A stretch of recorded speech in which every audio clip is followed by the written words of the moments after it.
That's the silence broken. So fingers crossed this works. If it doesn't work, you guys are listening to an echoey piece of crap because we tried to have a guest on the show and we messed with the system. Yep. We may have undone months of hard work. Yeah, we touched the cupboard. Yeah. In that cupboard, if you're watching on YouTube, the main controls of all the mics and all that shit, which is way more complicated than you'd think, and we have no fucking clue what we're doing. We just turned some dials, and then it sounded good, and we're like, okay, we're never going to touch it again. Never touch it again. But we've touched it. We've not only touched it, we've messed with it. Yeah. We've touched the system, twiddled some more knobs. Yeah. Just to bring in one more knob. Yeah. Sorry, guys. I feel like I'm to blame here. You've not even said anything. You've been insulted 3 times from the periphery. I feel so welcome. Honestly. So welcome to the CREWCast, Yusuf. Hello, guys. How are you? Now, because of your skinnies, pink. Are you prepared to drink and smoke things? Damn right I am. Oh, yeah. Damn right. Oh, yeah, that's why you're my friend. Don't call me Yusuf, though, for the, Are we going back to Joe? Back to Joe for this case, yeah. Do you reckon? I like Joe. Mm. So for those that don't know... If it's alcohol in cigarettes, it's Joe, it's yeah? Joe. If it's... Is this your alter ego? Muslim, really? It's Yusuf. Your alter ego. It's I like Joe. Because it's so contrasting. Like, what's your name, Joe? Well, actually, it's Yusuf. Wait, what? Where did that come from? How are them 2 lines? Do you know my nickname through school with one of my best friends was Albert? Albert. That's just an old-fashioned name. Yeah, this is why. So, obviously, my name's Alexi, which will probably shock a lot of people who didn't know that. But then, obviously, that's shortened to Lex. That happened at uni. But at school, I wasn't called Lex at school. I was called Alexi. So in school they called you Alexa? Yeah. And then would it be shortened to Alex, obviously, if you didn't know. If I went to someone and they were like, what's your name? And I said Alexi, and they went a little bit bog-eyed, I'd just go, oh, Alex. Say, yeah. But then, so John Hatch was one of my best friends through school. He was in an exam because he's Hatch and I'm Griffin. He happened to sit in front of me in the biology exam. Now, I was good at biology, and I finished it with like 20 minutes left to go. So I sat there with my hands like folded on the desk in front of me, and resting my chin on my arms. And John's in front of me, and I just went, "What are you stuck on?" And he just like held his exam paper up like he was reading it, and then just tapped the questions. And I just was behind him with my head in my hands, just going, and just told him the whole answer. He was predicted like a D. He got like a B or a C or something. So after that exam, he called me Einstein for a little bit as a nickname, and it then got changed to Albert. Yeah, and it stuck for a little bit. Yeah. John was a bastard actually, because he used to make up all the nicknames and he never got one. He was always just called John. And he made up one for our mate Pete Mitchell, who got the... He hated it so much we called him Mackerel. He was called Peter Mitchell. Now who's called Peter Mitchell? Top Gun, Maverick. Yeah. So he was called Mitch for ages until he wanted to be called. Someone mistook his name. He wanted to be called. Someone at some point said Mackerel. Like a piss take French, like a mackerel, and then that got to mackerel, which he got called for a relentless amount of time until he one day just lost it and just went, "You're gonna give me that one? Just call me Maverick," because he's Peter Mitchell from Top Gun. To which point we all emphasised the mackerel nickname for at least a month, and then eventually now he is called Mav. He stuck it out. So Mav became. He went through the mackerel era into Mav. Somebody called me Gypsy Joe. Gypsy Joe. That was my nickname in high school. Yeah, that's not the best, is it? Hated it. I had a couple. And mine were weird and completely unrelated. So last name's Majid, but it got changed to Marge. Just to shorten. So there was like a group of mates that called me Marge, and then there was the other one which is not a shortened nickname at all and completely random, was Mr. Butterballs.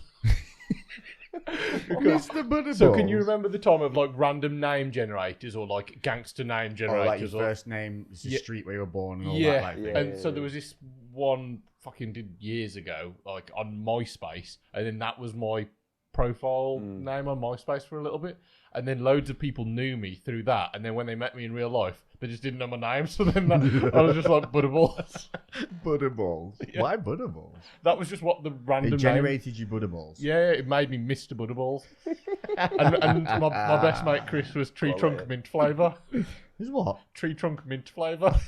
Tree Trunk Mid flavour. That's not even a thing. I know. Yeah. Fucking hilarious. Oh, actually, as well, So we've had that new member of staff start, Dixie, our assistant manager. Yeah, lovely, by the way. Yeah, she's great, isn't she? Yeah, lovely girl. And so she's is she competed yet, or she's still? No, she's about a week out. Yeah. Bodybuilding show. Straight into a new job. A week out from competing. I know. Could it be rougher? I know. Yeah. She's doing really good though, considering she's like starved basically. Yeah. But Liam, the manager, sent me some video footage because like he'd filmed some content with her, and he'd sent me 2 videos, and I hadn't checked my phone for a little bit, and he sent me a message with like a video of Dixie doing some like exercise on hack squat, saying, "Oh, I've got the bug working." And I was like, "What is he calling her? The bug?" Is that and I was just like, "Is that her name, the bug?" And then I read the old message, and then he showed me. I watched the video, and there was a glitch, a bug in the video itself, and that's what he was referring to because he'd fixed the bug in the video. So, but I was like thinking he was just randomly calling Dixie. That should be her nickname. The now, bug. The bug. So yeah, I came in and I was like, "You're right, bug." Well, you could call her Herbie. Herbie? Yeah, because he's the beetle. Yeah. The car beetle, which was nicknamed the Bugs. Right, they were a bug. Or a beetle. The bug. You call her Herbie. Yeah, and she would never know why. I think the bug's cool. Or just the bug. Do you reckon? Bug. The bug. Oh, it's a bit mean though, isn't it? It sounds a bit like, you're calling her insect. Masculine, She looks like an insect. Yeah. Yeah. Yeah. Oh, we're calling you the bug. And harassment lawsuit. Right, let's crack on with the crew chest, so we can actually move that off the table. Yes. I think we've successfully out-angled Joe, though, today. Yeah, he's way bigger than Quite both well. of us. My phone's already done its I gay look thing and tiny switched there, itself don't I? off, so I've got a timer running instead, Sweet. so that we hopefully don't have any. Well, we're probably gonna have millions of technical issues again. We love it. You're looking to look like you're gonna be the shrimpiest of shrimps on that wide angle. I feel like Bubba Gump. Forrest Gump. I would have zoomed it in a little bit more, but I want to look bigger than you. That's fine. No, actually, if I zoom in anymore, it'll cut me and him over there. Have you forgotten my name? Have you forgotten No, I me? just had a mind because we've gone through nicknames and bugs. I was trying to remember Butterballs. It's And one it of just those- failed miserably. I was going to be trying to be smooth and like Butterballs over there. All right, And I was Albert. like, damn it, ruined. My brain just went, nope. Nope, not today. You want to do what now? No. Yeah. Seriously, no. Should we crack the chest open? Yeah, let's crack it. Do you want to watch your phone there? Yes. I wanna knock it over. Sorry about Okay, that. so hang on, let's do the old. What did we decide this was? Sitar. Sitar. So opening the chest. Yeah, I know. Just the spring on the thing. We are, if not ingenuity. How ingenious?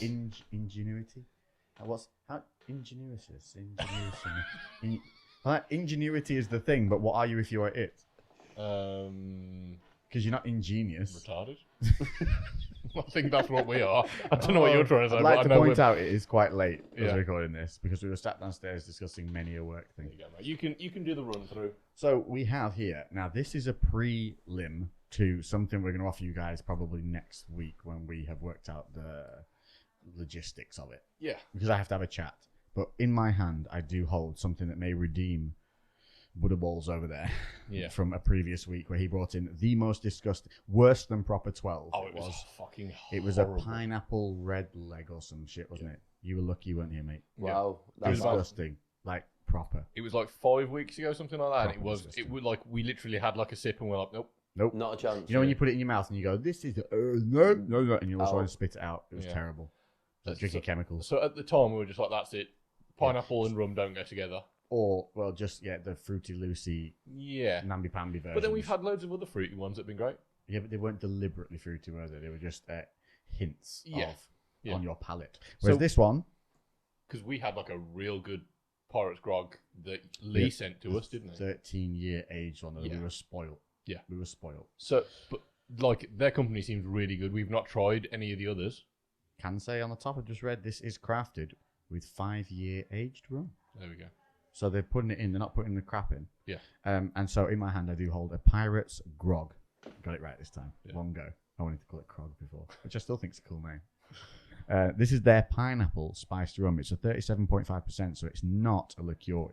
It should be proper.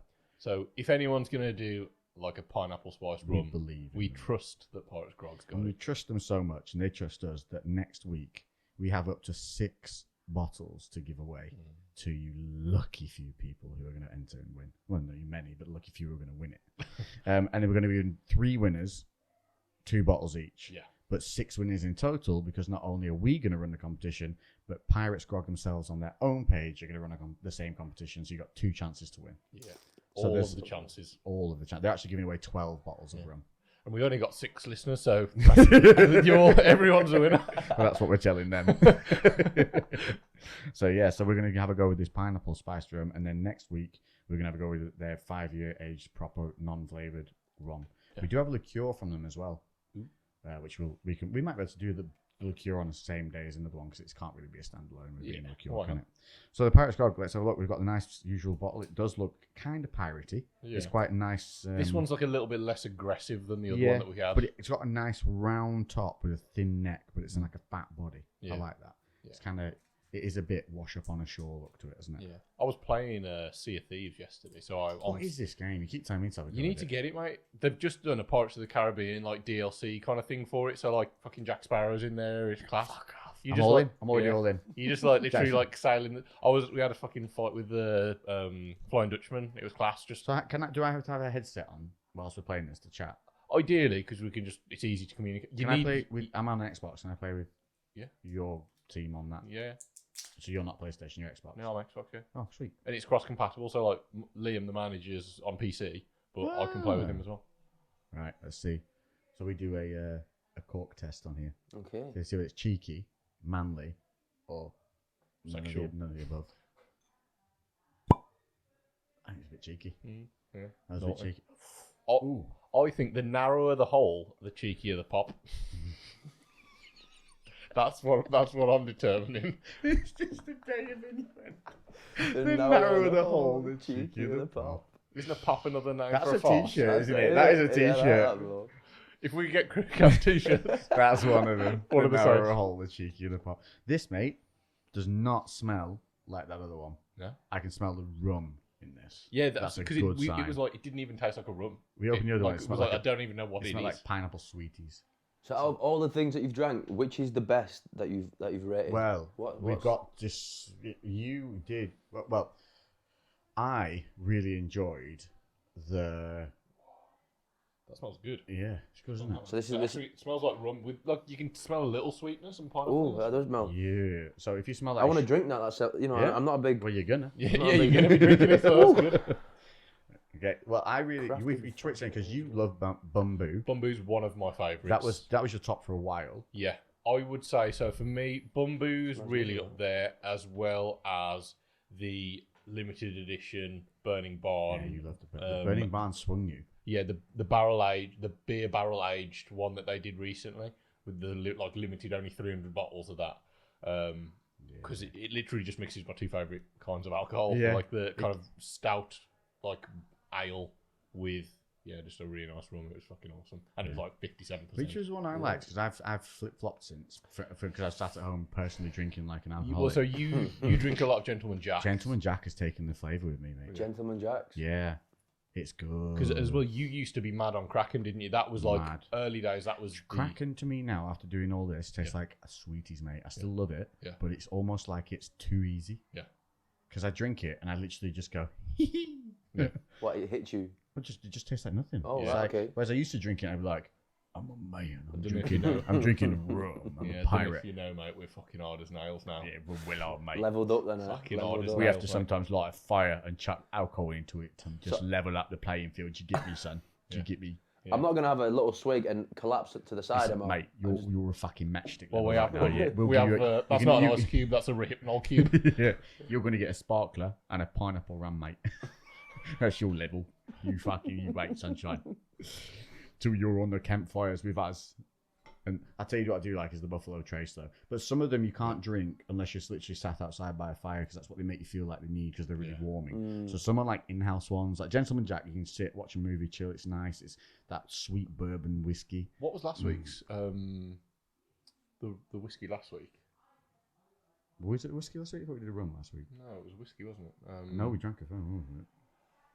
I'm gonna see if it's a pour or a glug. I can't remember what it was. Oh, it's a glugger. We do like a glug. There you go, lovely jubbly. There you go, sir. Thank you.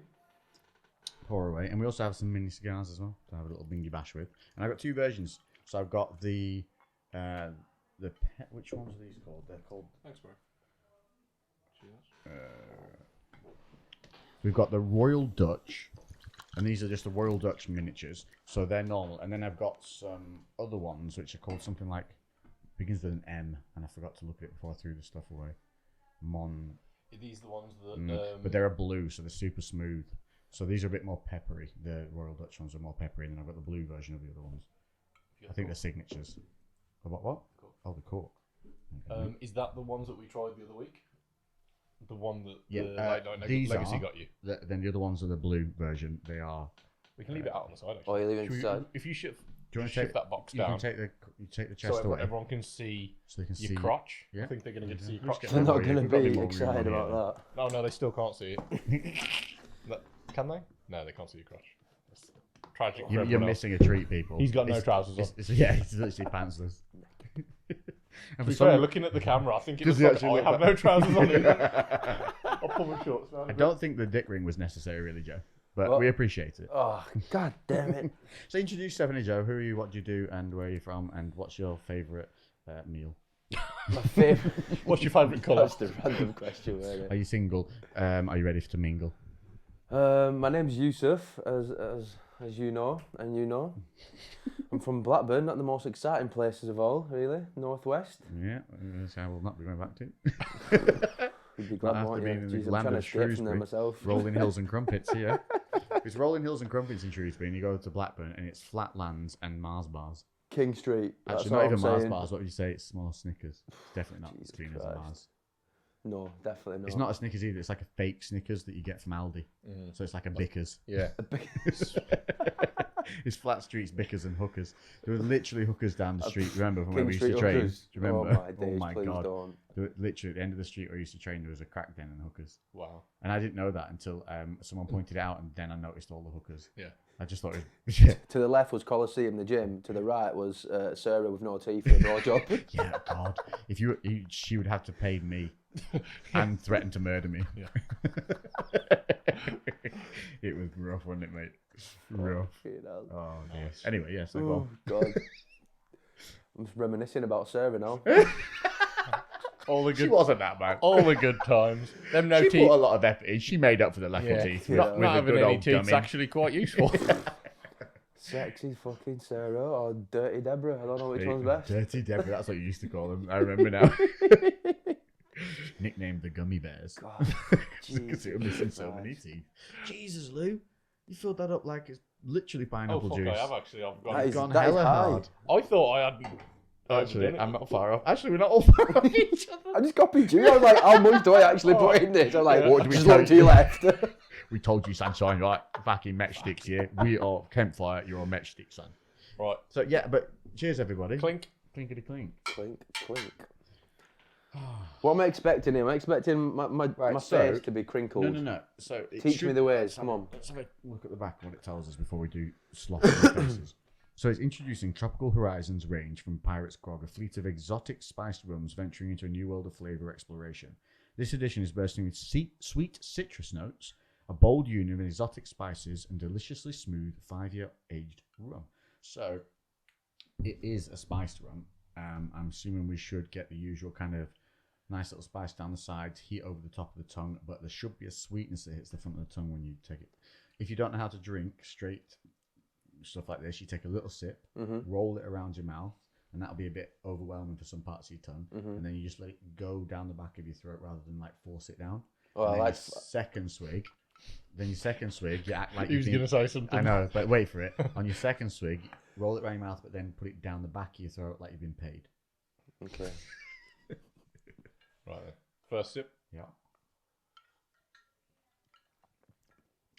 I really like it. Ooh, that is nice. It tastes like real pineapple, and you've got the rum spice coming straight after this. The sweetness stays, then the spice comes through the sweetness, and then I get a little bit of heat on the back of the I back of the can feel mouth, it at the back. but no burn on the throat. No. Really smooth on the way down. That's We really have an nice. ice cube in it at the moment as well, which is making it extra delicious. Yeah. Definitely nice cold. Genuinely, when you pulled that out, I was like, we need to try it because after having that red leg one, I was like, I can't really imagine how pineapple rum can be good now. Yeah, no, that is nice. But that is actually really nice. it's super sweet. Like you're not going to want to get pissed off of that because it's like No, you probably if you've had a lamb's rum, take that and add a bit more real rum flavour to it and pull down all that sweetness and fake flavour. If you meet them both, if one goes down 50%, the other comes up 50%, that's kind of where this is at. The rum itself, it comes through really strong. Yeah, and the spices, it's really nice. There's a lot going on in that. I'm left more with the rum and the spice at the end of it, and the pineapple dissipates first. Yes. Which is nice, But because it's really when you're nice. left with the pineapple, that's when Lingering. it gets minging. Yeah, I think because that with the red leg, you just had this really artificial pineapple taste that would just stay in your mouth for ages after, and like it just That was completely what was killed wrong the with it, 100%. Yeah, whereas this, it is like as soon as it hits your tongue, you got that sweet kind of pineapple-y flavour, but it's gone very quickly, and then you've just got That is nice. just a nice light rum. If you're wanting to try something neat, but you're a bit scared of doing it, you want a little bit of flavour in there, but you don't want liqueur, that Pirate Squad got this one nailed. Yeah, this is a perfect one to start with. There's a ginger as well we've got to try. So of the ones don't they're have giving, souls, you know. of the ones they I've literally said that to people, and to be fair, most gingers take it really well as a funny joke. I send them the gif, of the ginger who goes, "We do have a soul. Gingers have souls. Gingers have souls." You don't. You can't judge me. You're not God. With his bowl haircut, massive around, he couldn't look more like a chocolate button if he tried. Oh, poor kid. I know, but he was defending hard. Poor thing. I know. He was super ginger, wasn't he? Yeah. If you've not seen that, just type in on Google "gingers have souls," and just have a enjoy yourself. It's funny. So to go back to it, because Yusuf didn't really tell you, Yusuf you are a very talented MMA fighter. Generally, very skilled. Generally very talented. Like you could put him in Thai, you could put him in MMA, you put him in against the monkey. Yeah. Give the monkey a little hammer, he'll still kick its ass. What about a human-sized raccoon on meth? Yeah, what do you reckon? Right, a human-sized raccoon on meth, or a giant anaconda? No, a boa. snake. What was it? The cobra. A cobra. Giant cobra, but it has Not legs. fangs. Oh. And No, it has ostrich legs on Ostrich an ostrich legs. body. Cobra top. Cobra top, ostrich legs, so it can run. Or a human-sized raccoon on meth. What would you rather fight? I've watched a couple of snake videos, and the way they squeeze you, raccoon. I'd have the raccoon. Yeah, you two are dead. I still have think the you two are raccoon. dead. Yeah, I would. said I'll have the raccoon. Because as well, we can take meth as well. No, you can't take meth. Where are you getting the meth from? You can't meth it up. Why? Well, if you can take the meth, raccoon. I can take meth, and I'm still, because my theory is this, right? The cobra on the ostrich legs, it's still got a cobra body. Yeah? So it's going to try and run and cobra body in it. There's no way it's running in a straight line quick. It's going to be well unstable. So it might get you, but the chance of it getting you... Hold on though. If you think about an ostrich, they're just a long neck. They basically are a cobra. Like they've got the body. Yeah, but an ostrich knows it's an ostrich. You're whacking ostrich legs on a cobra. Yeah, but that's like You're it's just like Frankenstein in it. It's going to be like, what the hell? One, I'm not on the floor anymore. It's going to try and snake it. Then its legs are going to go. I'm going to zigzag. It's going to fall. I'm going to stick it. this And then I'm raccoon gonna run again, might be zigzag like and stick it. so Zigzag and stick it. confused because he's on meth and he's just like Nah, I've never the experienced this raccoon before. meth. We came up with two things with the raccoon. It's either going to come at you and you're dying, like it's eating you from the asshole up. Which, so if you get got, you're going worse. At least if the cobra bites me, I just kind of poison and die. Would you rather be killed straight away though, or a slow, painful squeeze? Would I rather? Yeah, would if you had Of to? course, if you had straight to, away death. Oh, I'm saying, that's exactly I wanna what be- it is. I want to Crazy be death. constricted. That's If what you're I'm going raccoon. slow with the methy raccoon, it's chewing your ass out. I reckon I think he would get your head and just like Cobra bite, eat your that's head. taking out fast. Like That's what they do though, isn't it? Raccoons, like because I'm sure it's raccoons that like eat snakes and stuff like that, and they chew their heads. Oh, they're ruthless, aren't they? I've seen some you Discovery reckon? Channel. Yeah, so That's Oh, what monkeys do that, as savages. well. Bite the cranium, crack. Yeah. Monkeys are evil, dude. You ever watched them? No, They're I'm not. territorial. I've seen Have ki- I've you seen- seen them kill baby monkeys?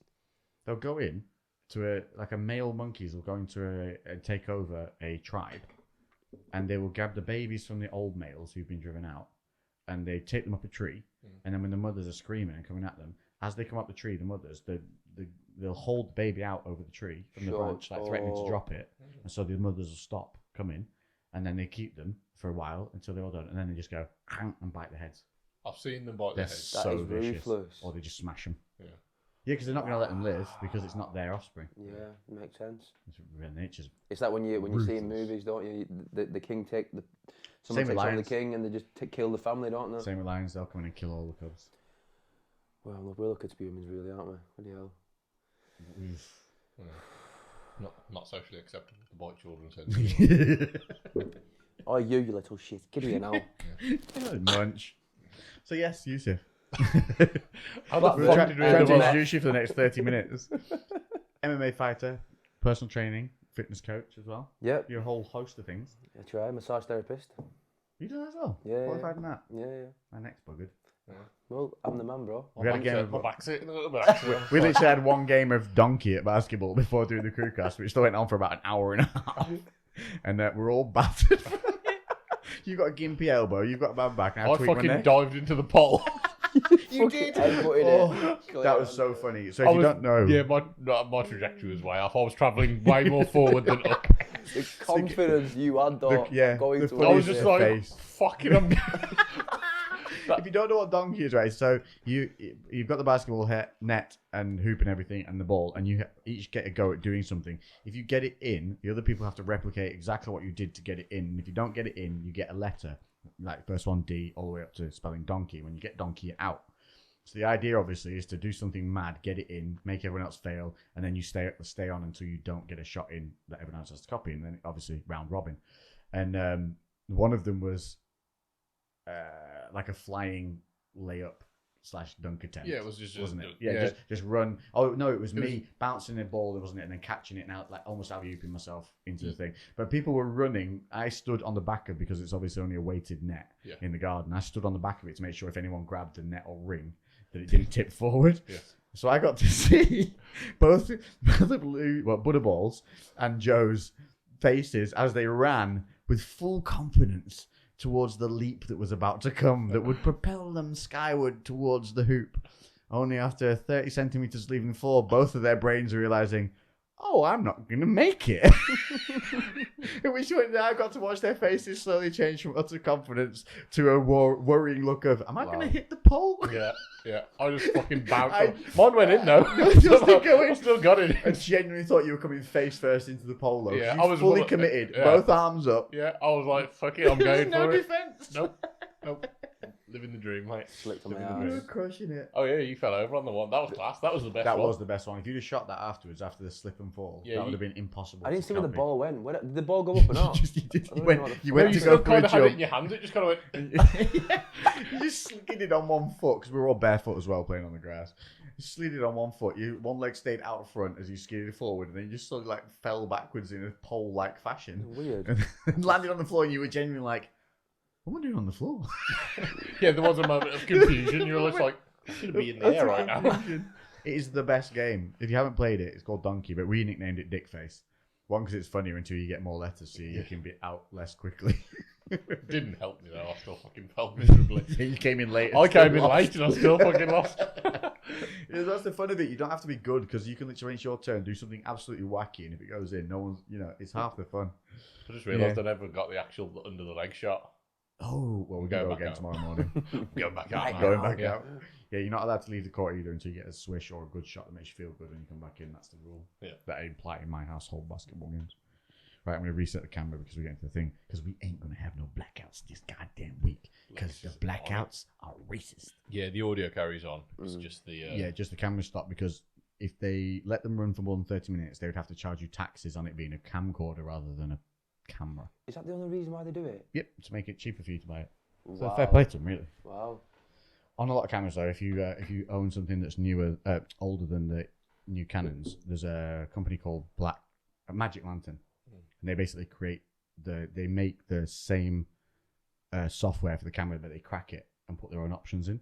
And on the cracked versions, you can remove all the timers. It's used, and they maximize the capabilities of the cameras, because these are really throttled. They throttle all the cameras so that obviously they have different ones, so you've got different levels. So if they made this one camera do the same as the one above it, which it can do, then you wouldn't need to buy the one above it that's $2,000 more. Just like how in cars they would. I mean, the $2,000 more one will do more capability wise, like it'll shoot 8K and stuff. But what they do is they crop the 4K on this one and reduce your frame rates, when this camera is definitely capable of an uncropped 4K at a higher frame rate, but they throttle it and make it that so that there's a discrepancy between this model and the one above it. And the one above it. Okay. Yeah. Smart. Yeah, but if Magic Lantern crack it, it'll be uncropped and frame rates will go up, and there'll be loads more options and stuff, and you can remove all the 30-minute nonsense. So if you've got one of the older cameras, check out Magic Lantern. Have a bash.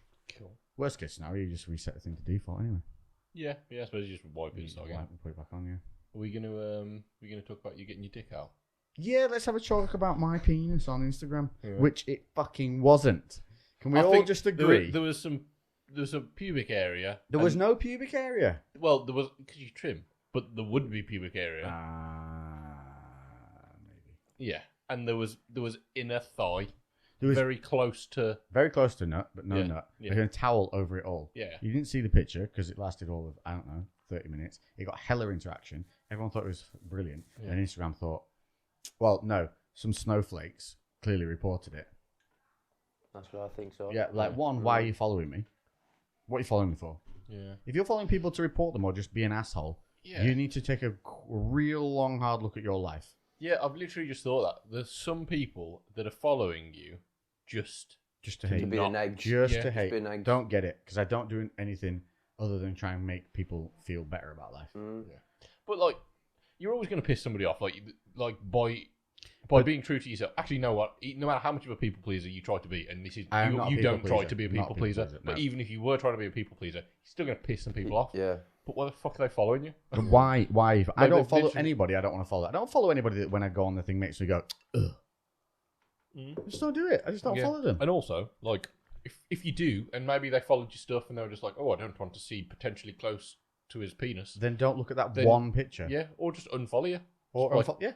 That's that's also cool. you're not gonna be. You'd rather somebody just who wasn't happy with the stuff you put unfollowing you. I think. That's your right, but because it got reported for sexual activity, and that means like I actually did something sexual. That's what they reported it as, and it's absolute nonsense. But what happens is Instagram has an auto system, which if you get more than maybe I don't know X amount of numbers of reports for the same thing, the system will automatically take it down, and you have to go get it reviewed, take it to a panel, which nobody fucking does because nobody's got the time, and so Instagram rules all. Yeah. You know, but I will be taking it to the panel. Yeah. Because I then put up a video afterwards about how ridiculous it was. It got pulled down, and then it showed examples of other things that were currently up live on Instagram now that were literally people shoving their ass in the camera. You can see the asshole. Yeah. Yeah, there's a load of those. A picture of a bloke whose dick you could outline, you could see through the thong he was wearing. Yeah. And I put those up as examples within the video. The video got removed for sexual content because of those pictures I put up, and they're still up on Instagram. Yep. So the hypocrisy of it is fucking crazy. Yeah. So you literally showed stuff that's on Instagram, and your video got removed for it. And theirs is still up. Yeah. Yeah. But like, there is literally like fucking jokes. You can see anuses. 100%. No, you can see more than that. Yeah. There's women putting up see-through lingerie pictures. I've seen it. We can see everything. Which, like, whatever, that's fine if that's what they want to do. If like they can filter it for adult content or whatever, do whatever they want to do. But like, how can they do that and then I don't know. In a towel, unless they think I was fucking the towel. Even if you were fucking the towel, you know. Unless they think I was having sexual relations, I did not have sexual relations with that towel. Are you sure? I'm sure. We are just platonic, towel-like beings. Towel champ does whatever the towel champ wants. Yeah, that was funny, wasn't it? Yeah, I like that. Right? Yeah. I was waiting to see where you were going to go, and then you just started fucking firing towels out. And I was just like, I'm tempted to put that video back up and remove the sex pictures of the other people. Or just blur them out. And blur them out, maybe, yeah. Then see what happens. But I think if I do it again, the same snowflakes will report that. Then Instagram won't check again, and they'll just take it down, and it's another mark on my profile. I'm just not winning the game, am I? But my point was, a legitimate one afterwards, was that you can get women on Instagram who shove their asses into the camera every single day, so much so you can almost see what they have for lunch. And it's super sexual. They're pulling thongs up themselves. Yeah. Technically covering things, but they're really as sexual as anything. Yeah. And these things, they've got thousands and thousands of followers, millions of people, and nothing ever gets fucking pulled. Well, now with it being because it's like feminism's like obviously a hot topic and all that, especially with everything that's gone on recently. You know, empowering women and stuff like that. That's fair enough, but there's levels where something's just somebody doing something because they know it's going to get a reaction from a certain sect of people. Free the towel. Free the towel. Is that a thing now? So, but my main point with the argument was that there's a sexist discrepancy going on Instagram where the male definitely cannot do something that many females are doing on Instagram to the same level. And I think it's more publicly acceptable now. It shouldn't that's be, what I but said, it's seen as being more publicly acceptable for women to be barely clothed and men compared to men. And that's what I said.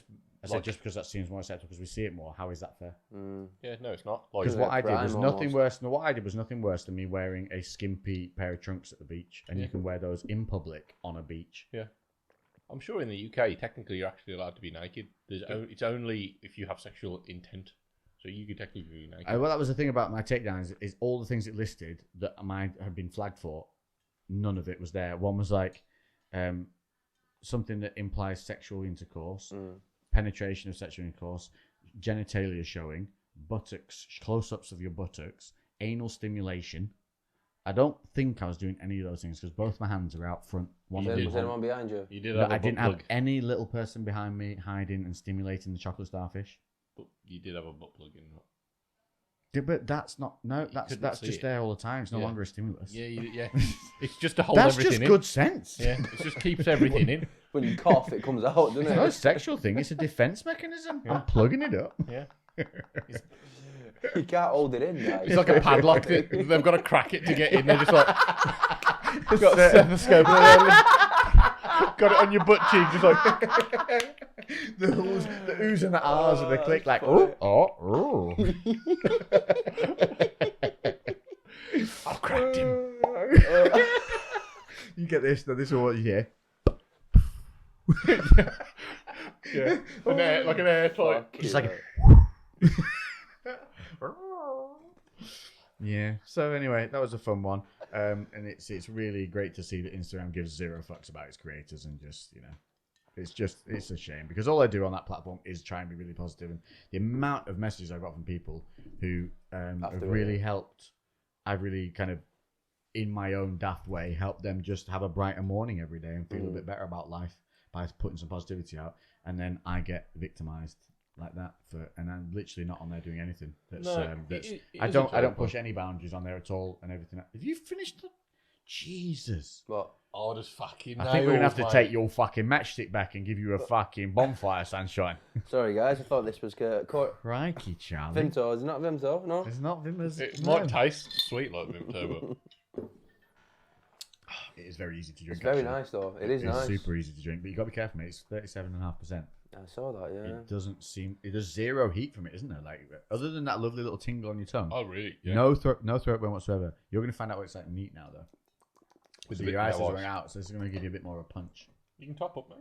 Top up. Yeah, top away. Yeah. I'll catch you up. I do like this. I'm not gonna lie. I'm not. No, I'm a fan. I'm a fan. They've done it right. So this is. Would you class this as a good rum? Well, an experienced drinker. Well, no.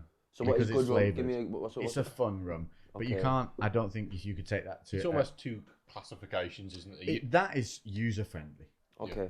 Yeah, if you're going to buy it as a gift for somebody... You've got like your... I'd say you've got like your true rums and your spice rums. I think they're both kind of...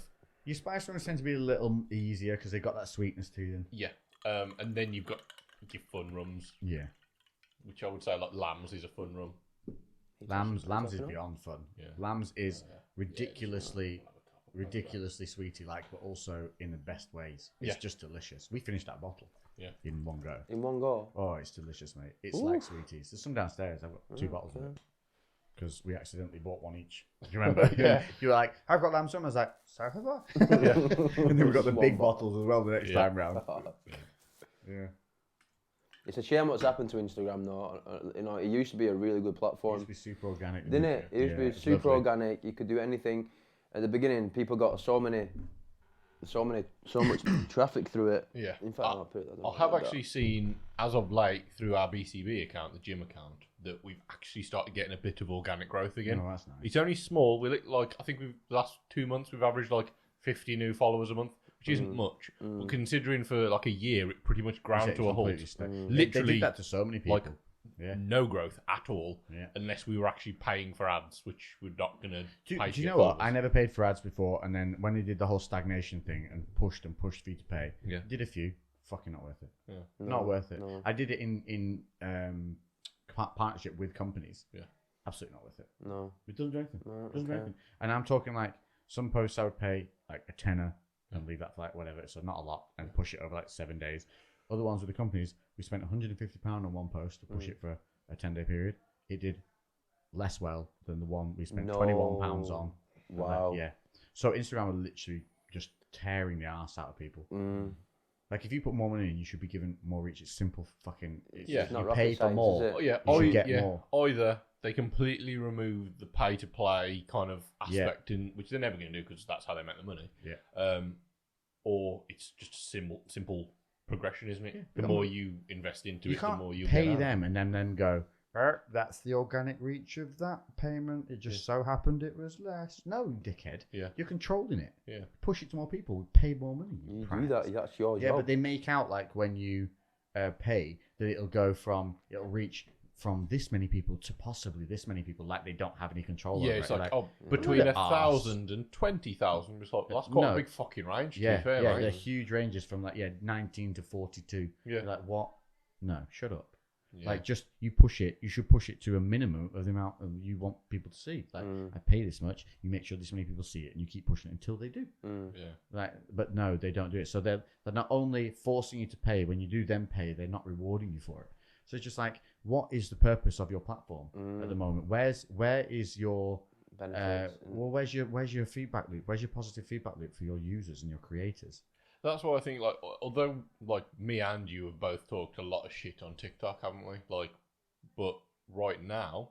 But that was what Instagram was like at the beginning. Yeah, and right TikTok now... will go the same way. Oh, it will. 100% it will. Sadly. But it is organic. And I think that's always going to be the thing. There'll always be that big, rich company that's making shitloads of money that affect, obviously started off with the best intentions, and for one reason or another... Well, maybe, Facebook bought it, and then it's fucked. Yeah, like one reason or another, it then becomes a business, not a platform for creative content. I just don't understand, right? You only need so much fucking money, right? Where do they lose their humanity of, let's do some cool shit. Let's just make this world a little bit better. Like, we just certain amount of, your investors have got X amount of money. Like, how much more fucking money do you need? Want? Yeah, I think the thing is, though, especially in something that's a creative space, I think there's very different people, and there's going to be people that are super business orientated, and that they're going to be very analytical people. They're going to crunch numbers, and everything's going to be statistically based. And then you're going to have people that are very artistic and creative, and those two are quite contrasting personalities. And ironically, now this creative platform is now going to be ran by people that aren't creative. 100%, they crunch numbers, and then they know, okay, this is what we can do. Pull your mic a bit closer, it's pretty far away. This is what we can do with certain kind of, this is what we can do right now, charging this and doing that. If we increase our payments, if we throttle people's reach and then we make them pay to do this, they're like, okay, we can double our revenue over the next 12 months. And for them, it's simple maths. We do this, we make more money. And all their goal is to make more money. And it's probably not even going to affect what they actually earn. Because they're all on a fixed salary, you know what I mean? Yeah. That's what I mean. They're just... Their job is to optimize it, and for them, probably what's fun and what gives them job satisfaction is to say, oh, I came into the company and then I brought it from there to there. Yep. So they're not doing it to be cunts. They're just doing it because that's what they're good at.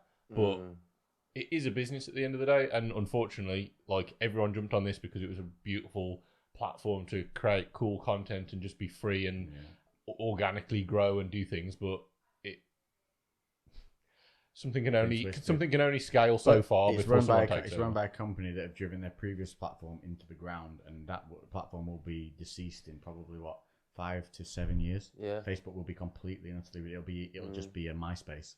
Yeah, and they've done that to it because Facebook was thriving, and they literally killed it by throttling what everybody sees. There was a point where they literally removed fan pages from being seen on the main timeline. Yeah.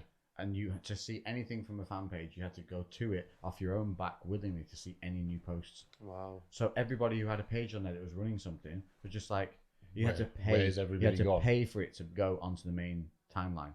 And so everyone was like, hey, fuck you, see you later, and went to Instagram. And that's where Facebook then sort of after buying Instagram. And they're just like, did you not learn from your previous one? But they don't care. They're just money, and they'll run it until it dies. I think as well, though, As a creator, it's frustrating because I like the platform as a platform. It can be a really, really positive and creative space. I think everything has its life cycle, though, as well. So I would imagine they're not going to be ignorant to that fact. I would imagine they'd be like, okay, this is it. It's running its course. Like, and obviously times change. New technology comes out. New things come out that people want to. New trends. Like TikTok's really popular right now. They probably like have a lifespan for Facebook and a lifespan for Instagram, and then they know that something else is going to come out, which they know that they've got enough money to buy, and they know that they're going to be able to monetize the same way they've done everything else. And then they'll just be like, and when that dies, it's dead. And then, because everyone else, they're just like, it's like when you go to the shops and you're looking at your drinks to buy, and you're just like, oh, shall I have this one or that one? They're all owned by fucking Coca-Cola. Doesn't matter. Doesn't matter which one you buy. They're all the fucking same. You think you got choice, you haven't. You're still putting money in the same company's pocket. It's just you're damn, that's such a horrible thing to know. But it's true though, isn't it? Like there's a handful of companies that own pretty much everything that you buy. Do you know the goal when you launch a smaller company is to be bought out by the bigger company and then maintain some shares in it? That's actually the business plan. Strategy. Oh yeah, there's loads. Yeah. Johnson and Johnson. You go in Boots, Johnson & Johnson own pretty much every hair care product that you'll see on the shelf. And as soon as one comes in, if it's in Boots or something like that, and it starts doing well, Johnson & Johnson's come in and buy it out. Because then they own it. It's like the same with UFC, I guess, isn't it? With, when the bigger shows came in. Yeah. Competitors. Yeah. We'll buy it. Buy it and close it. But they don't close them. What they do is buy them out, keep the owners on with their shareholders, but then obviously now it's extra revenue, even if it's a low percentage. They're getting something from something they were getting nothing from. Wow. So as a business owner, you want to be bought out because you're still going to earn from it, and it's still going to grow, and it's still going to develop. So that's not too bad. But I don't feel like Instagram's like that. I feel like Instagram is just literally hoard, all take, and then it'll just kill it. Yeah. I think the thing with Instagram that's even more frustrating, because at least with Facebook, there's levels of communication and there's information about it. Instagram's fucking. Do you know they used to have a phone number and they removed it? Yeah. They literally disconnected it. I know when we were linking our Shopify to our Facebook page and our Instagram page because they're all connected. And we ended up on the phone because we were having fucking all kinds of problems because they were saying that we were selling illegal content or some shit like that. Basically, we were breaking the terms of like Facebook's agreement, and we were selling like t-shirts. I think t-shirts. And technically, the Coke you were sending with it was free, so they weren't buying it. Well, so exactly. That's not legal. That's not legal. Yeah. and like we kept disputing it, and it kept getting flagged, and we're like, "What the fuck are we like? We're not doing anything wrong. We can't talk to anyone." So we ended up phoning up Shopify, and they were literally like, "Hi, Facebook don't talk to anyone. Really, really sorry. We end up solving all the Facebook problems because no, they won't talk to anyone, so we'll have to do it for you." And they basically so they had an in that they could actually go, "Oi." Yeah, like Shopify were brilliant. They literally went through step by step. This is what you need to do. You need to completely remove your profile, re-upload everything, like basically wipe it all, start again from scratch, not just resubmit it. No. And like they were like, it happens all the time. And they said what happens is once you submit something, it gets submitted to a person, and they have seconds to look at it and say yes or no. So if you just completely erase it and then start again, it will get submitted to somebody different, and chances are like they'll just be like, "Oh, yep, that's cool," or you just got the wrong person on the wrong day. Well, I heard there's a thing if you are struggling on Instagram or anything like that. A little hidden tip is switch your profile out from a creator or a business back to a personal for literally just a moment. Switch it out, let it do it, and then flip back into a creator or a business profile. And then that should help reset little bits and bobs. And there might be a stipulation that you don't post for 24 to 48 hours after doing that. But if you do it, which I obviously did after getting blacklisted for having towel sex. Towel sex. Yeah, I know. Terrible. It was consensual, man. The towel was into it. The towel wanted it, man. Gave me that look. It was like, I'm Egyptian. Where is its eyes? I'm Egyptian cotton everywhere. The towel has it everywhere. Its senses are endless. And so I did that, flipped it, and then when I went back into being a creator account, it's now treating me like I'm a new user to Instagram. Yeah, so it's going to incentivize. It's asking me to incentivize me to post 4 posts this week to increase my engagement. It's literally saying that to me. It's giving me tasks to do, and it never did that before. Wow. Yeah, I know. It's mad, That's crazy. It's mad, isn't it? How many things like that actually they've got all these things built in. And they're actually really unethical, but like that's just built into how they work, and they kind of want to optimize it. It's like something that I actually sometimes I don't always, but sometimes I'll mention it to some of our clients when we get somebody in for coaching at the gym, and all the gym softwares, the kind of manage members where people can check in and make payments through like their monthly membership and whatever else, like they all have like sleeping members kind of built into their software. So if you are a member of a gym, so all of the big gyms will do this because all their software, a lot of them use very similar softwares or the same software to manage their members. If they'll choose the classification of what a sleeping member is. So if you go to the gym and you get regular emails from them saying, this is a workout plan, try this, and just random communication as you do. If you haven't attended that gym for whatever time period they say, so a month, you'll then automatically be classed as a sleeping member, and they will cut all communication to you to not wake you because they want you to forget that you're paying membership. And that's built into the software. Yeah, that's what you want. Yeah, people forgetting to pay the money. Yeah. That's what you get with a lot of apps. They'll charge you like $6.99 or $4.99 because you don't notice it on your monthly direct debits. Yeah, and if they see inactivity for a certain length of time, they'll cut everything so you don't get reminded. They want you to forget and just keep paying and keep paying. Because how often do you check your bank? Yeah, never. Not often. Exactly. Well, I'm online with a lot of mine now, so I do. Wow. Most people don't. Yeah, and like I remember the fucking UFC Fight Pass. I was like for a whole year. I was like, I need to cancel that. You just don't. Yeah, and I didn't because Disney went up. Disney's gone up. Fortunately, I buy it by the year, so I bought my year before the price has gone up. God damn it! Why do I have to hate you a little bit every podcast? You do something that always gets me. Son of a bitch. I only bought it for the Mandalorian. Have you seen Mandalorian? I've not. It's been on my list. Dude, I know you've dug at me before. I need to watch it. 3 months, 4 months ago. It is I know. really I've good. still not watched it. You'll love it. It's supposed to be really good. You watched Star Wars? I haven't. I've seen Star Wars. Yeah. I've not seen. So you're a Star Wars watcher? Oh yeah, I've seen all of them. But I know that's why I know I like it. Like I watched the first episode of The Mandalorian, and I was like, I can kind of take it or leave it. And then like once I watched like the second episode, that's when I was fully hooked. I genuinely think it's one of the best things ever made in the Star Wars franchise. Is it a good storyline? Yeah. Right, everything about the way it's filmed, everything about the world they've created, the scripting, the character building. Nobody in it pisses you off. Everyone's watchable. There's not an annoying part in it. Have you the seen whole how thing's very clever. It's got that funny, witty section to it, as well as I'm all sex in my mind after talking about towels. Funny, witty sex. Fully sex, witty towels. Towels in it. There's towels. Loads. If you look properly, there's towels everywhere in the background. Just fluffy, gorgeous. Egyptian cotton. Fuck me cotton towels. Yeah, no, honestly, it's one of the best things I think Star Wars has done compared to the originals in a very, very long time. Have you seen the way they actually film it as well? I've seen the behind the scenes things. Yeah, sick, so they don't use green screen on this. Or they use green screen on some bits. But they still use animatronics as well. They use animatronics. But basically, there's these massive rooms now, which are effectively massive LED screens. Okay. So they literally project what you see is what the actor sees. Wow. So like all the scenery is really there. So they're like in this effectively a dome of a screen. Wow. So the sky is above them. Like it's immersive. They're immersed in the environment. And they said like so it's big green. Yeah, so it's so much better in lots of different aspects in terms of the actual actors themselves. They are immersed in it, so they can see everything and they get the vibe a lot better. All of the shadows and reflections, especially with a lot of metallics, because they're literally 360. So everything that needs to be reflected is. And just like all the lightings as it should be, they don't have to fuck around with the lighting in post a lot. It was awesome. It's really incredible. Like I'd love to see one of those sets just to be in there to be in it. And when you watch it on screen, like it looks I can't explain it, but it's different to green screen.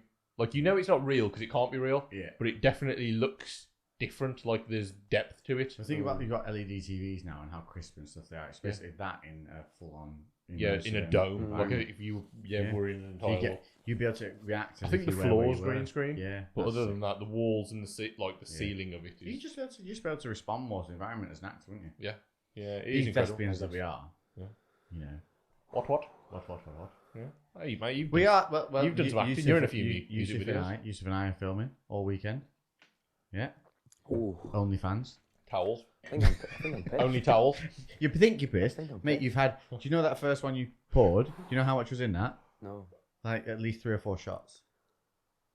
Dude, that's a big skull glass. Yeah. And you filled it. Yeah. Should have thought about that, shouldn't I? Look at you, your feet are drunk, aren't they? A little bit. Yeah. I probably can't Yeah, stand that's up the that. thing with the rum. It gets you from the feet up. You think you're okay, and then you go to get up and you go, whoop. Oh, I'm a bit wibbles. Not a feel. Is your back hurting now, mate? In that chair? No, it's alright. It's alright. Well, tomorrow we're filming. We're bringing back. That's why Yusuf's here. Yeah. We're bringing back this Street Fight Survival series. Nice. So Yusuf gets to be good guy number 1. Do I get to be the good guy? You're always the fucking good Giving guy. you the beat down. Yes. You're a bit too good looking to be the bad guy. Yeah. If you're not watching on YouTube, ladies, Yeah. Yusuf's a good looking boy. Yeah. Good looking. Got a jawline. Ladies. Jawline, lovely with stubble, luxurious hair. One eye. Very, very. You've got some cross-eyed. serious Wonky eye. Aquaman eyebrows going on. Oh, I thought you were going to say, like, You got a wonky Look. eye? No, you don't. look. Yeah, I'm looking at you. It's not. It's just No? a little bit more closed than the other one. No? Nah. No, Also, it's just a little. the bit 6 yeah. shots of rum that you've Is that- probably gone through already is my whole opinion. Is that why there's 2 of you? What? No way. I thought you had a twin. I feel like 4 of you, right, yo. But Yeah. one, I do know somebody basically who's got like a lazy eye, and the more he drinks, the lazier Oh it no, it gets. does. To the Yeah. point where it's completely closed Like when it's this. hammered. It's fucking absolutely wanking. Yeah, that's literally where he ended up. Yeah. My sister has suffered from like migraine and stuff like that, and when she gets in a very depleted state, like lack of sleep and stuff like that, you can tell one of her migraines going to come on because her left eye will start to close a little bit. Droops Or down. the other one, yeah. It's literally because obviously there's some link to the brains, and then the muscles start to relax, and then boom, it's One just minute. horrendous. Yeah, 1 minute, Yeah, off you go, up into a little Just like wonderland. I think don't you think you bring us some brownies? I have, mate. I have. We're gonna save us for tomorrow, though. You know? Can't have that. It's too Oh, late. I'm far raw off too right late now now. from cookies, mate. Yeah, but we're gonna be filming that tomorrow. So what we got? We're gonna do some knockout shots, some bully stoppers. I've got some good ideas for us. Like you said, from the last time the Thai boxer guy was there, I feel like we can get some good footage now. We've got Jake on the Yes, we got As part of the a team, new 'cause- cameraman in. because last time we did it, it was just basically me and you in a freezing unit. I Oh was my balls God. was tiny. They're tiny anyway. You still managed to knee me in mine though, quite effectively. Managed to find them. Jesus. Right, can we just clarify? I'm gonna start and stop the old recording. I'm gonna clarify something. Shit. Yeah, I remember seeing a video of you two we- rolling and stuff. Can we just clarify? Okay, so when I've just done it. Calm down. How's your Calm phone down, not mate. psychic? I know. Fucking taking a piss. Okay, it takes Apple. a piss out of everything. It suggests enough things that I want. Your phone started suggesting who you might want to message. Have you seen this? No. No. Look, What, if you on go iPhones? on, you know, on your search bit when you slide across, Mhm. and then you go to the search, or if you Yeah. watch me not be able to find it now. Yeah, Do if you want to message your mom? Yeah, no, it does something where when You you ain't go done to your yeah, if you, washing. maybe if you click on the search, yeah, look, click on the search like you want to search something, and at the bottom it says, look, maybe send such and such a message. Wow, that's mad. Do you want to that. send them a message? I'm like, no, I certainly don't. Not that person. Not Definitely them. not that person. Yeah, but how bad's that? One from Instagram and one from your message assistant. I wonder Isn't that why he weird? picks that though. It can't be random. It must be. Fucking spying on you. Yeah. I know. It's a bit creepy anyway. Yeah, try that. And if you're on your iPhone, go to swipe all the way across until you get your search bar. Just touch the search bar that you can search something, and then I'm gonna underneath do that. it. I'm on See what it says on Samsung. yours? Yeah, your iPhone, aren't you? No, I'm Samsung. Oh, you got a bunch of weirdos. Well, with social media now, like if do you guys have Facebook at all? It's there. Yeah, it's there. I'm trying to be on it I've got more, it, you but I know, don't because really I feel use like there's people on it still. I want a cigar, but I've left the lighter upstairs. Upstairs. Upstairs. We are upstairs. We're We're Well, upstairs. because I have my little leather pouch which clips to your me to go get trousers, and it's on my trousers. On You can the talk top about the upstairs. BJJ thing. Though. Oh, okay, yeah. If you just go up into the change room, Yeah. so up straight, Rifle upstairs, through all the used straight towels. forwards. Watch the towels. They Yeah. will be a bit stiff, some of them. Right. Okay. Yeah. Turgid. What was that? See? Did someone hit the Parpin Finch then? Just flew in, did its mating call, and flew out again. They do tend to leave a bit of a scent behind Yeah, there. they do. They do. Definitely do. Like I said, you are on a full-on camera recorded. Inhibition's gone. Like you said as well. You said about 12 words the entire podcast. Yeah. Then piped up and gone, I think I'm a bit drunk, boys. And now you And then fart. just letting it. The tighter the hole, the cheekier the pop. There we go. We need to put that It's all gone full circle. Where is it? It's straight up. It's on my Carhartt. So they're like orange sand coloured trousers. Have you got that You'll see it buckle? on the belt. Are they on the... You put cork in it. Whereabouts are they? It's on the top of. They'll be on the top of the drawers. Yeah, you'll see them. The Carhartt ones, the worker pants. That's hit me, you know. Dude, of course it has. You've had 8 shots now. The amount you've drunk. There's like you easily pour 4 per glass, and you're halfway through the second one. Home pours, dude, they're dangerous. Fuck, man. Good though, isn't it? I've not been pissed in ages. Yeah, well, we get tiddly.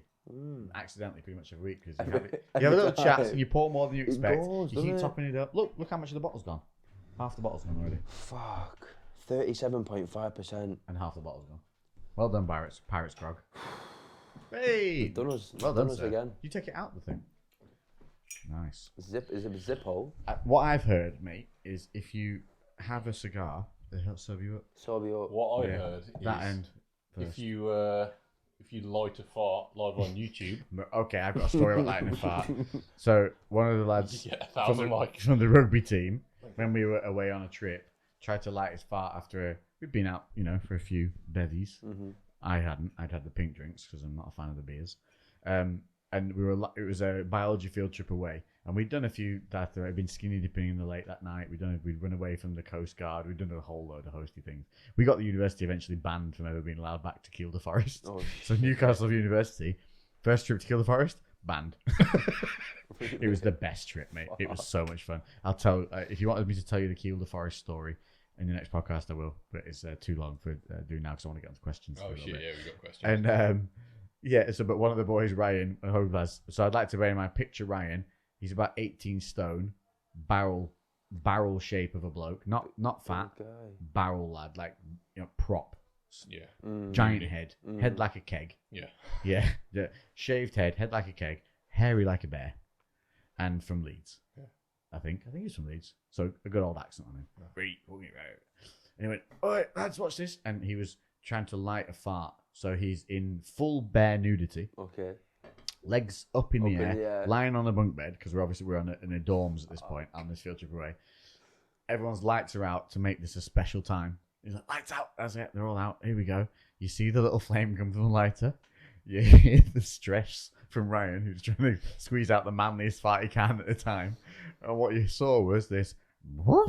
You saw a little ball of blue flame, and then you saw it go straight back up inside Shut because he was pushing up. so hard he created a vacuum. He didn't fire out the big enough fart to expand it away, so it lit what was at the entrance to the cave, which then vacuumed back inside.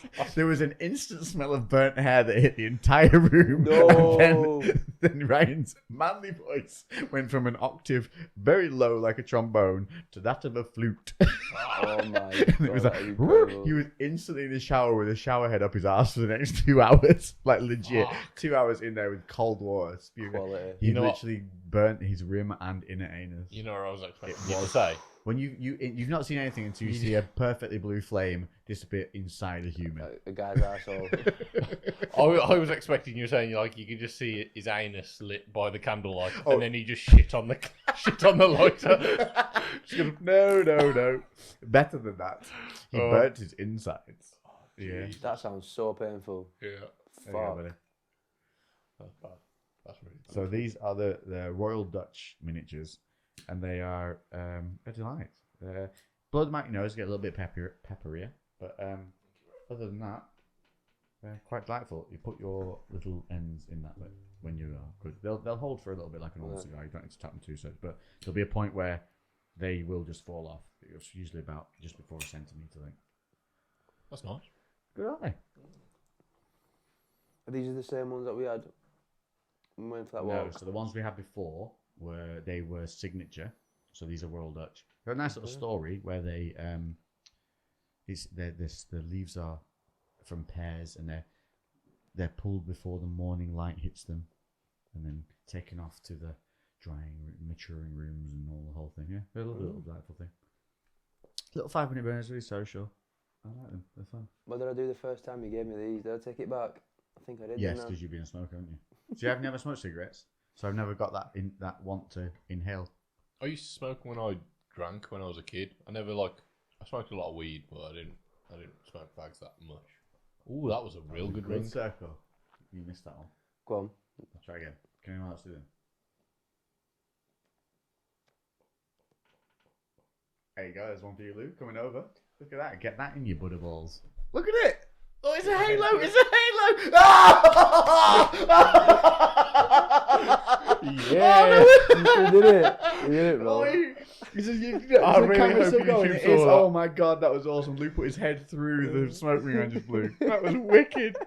Oh, I wish I got that in slow. Should we try it? No, that's never going to happen again, is it? Fuck. That in slow-mo on it would have been sick. You have to kind of, so to blow, you have to, so you do the, like you're doing with your mouth, like you're a blow job doll. Yeah. Yeah, and then you have to cough it. So you kind of go, yeah, blow it out like that. But with the cigarette, you have to take quite a lot in, and then, yeah. So It's quite odd. Out. What No, was just that fun? one. Yeah, you have to almost cough it out like, make that noise. That's why cigars are manly. Did you start trying to blow them up little circle rings and end up making 8 noises? What were we talking about before? I don't know. We're talking about bringing back the Street Fighter series because. Oh yeah. Hey, look, you got one then. Do your coughs. Oh look, rapid fire. Got him. Yeah, we'll bring back the Street Fighter series. So tomorrow, I'm going to go and basically have lumps kicked out of me by Joe over here. Whatever his imagination can come up with in terms of stopping somebody attacking you, that's what gets done to me. And that was what I wanted to clarify. So when we do the moves, we show them in technicality, and then we run them in real time, don't we? Yeah. Yeah. Now, obviously, we do add some flair to the maneuvers, but I'd like to clarify, on an average, how many times do you hit me with the actual move properly? By the time we need to get the shot after we've tried it 4 or 5 times? Oh, quite a few times. I'd say about 80% of the time I end up getting cracked. Yeah.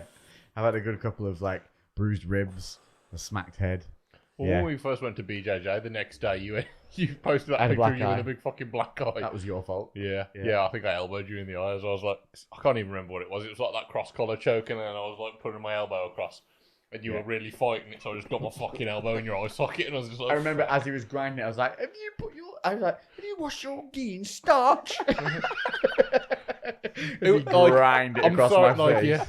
Oh, this is a message to the Gracies. Fabric softener. Yeah, Jesus, please. Geese are Very fucking true, that's savage, very man. true. Savage. That means My Sam- gi stands up. Dry. My No, gi's no. up What about- stands up without me. About Like a gi with a beard on your beard. Worst thing ever. A gi with a beard on your beard. A gi with a beard. No, What? when you are with a beard, Yeah. and someone drags their gi on your beard. a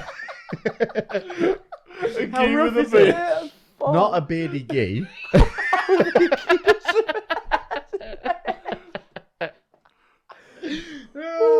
God, thank you. My gi is Pilot's 100% gone. hemp. What's yours? Well, mine's beard. Mine's bearded. Fucking hell. Imagine all the extra crying. submissions you'd be able to get if you had a beard attachment to your gi. You could do, like, instead of lapel chokes, you've got like beard chokes. You're just getting your beard, wrapping that around them. Like a proper good old, like, what was it? What's the genie beard things? The old Arabian beards, and they're really Use that long as a and thin. submission, couldn't you? That's Yeah, definite submission The territory. beard choke. Yeah. Was that your first time? Was that your first session? By I'd the been way? in a couple of times. I've not been in much. Do you know what? Oh. And Lou's got like dad grip. You know what I'm talking about? Yeah. So he just gets a hold of party and he's like, I'm supposed to do what? Well, you put that there, you put that there. I'm just going to squeeze this shit. And you go, yeah, that works. Yeah, yeah. Oh, like, and it's not what you meant to do. I think that's the thing though. If you Just raw spend a lot of strength. time lifting, you end up like benefit trying from to. it. It's definitely useful because like you end up muscling out of a lot of things, Mm-hmm. but in a way that kind of hinders your learning. Yeah, it does. Yes. You have to actually like try to forget that you. Well, That's it's quite like strong. rock Yeah. climbing though, isn't it? You're not supposed to muscle out. You're supposed to technique out. You're supposed to relax and be chilled. That's hence you last the fight.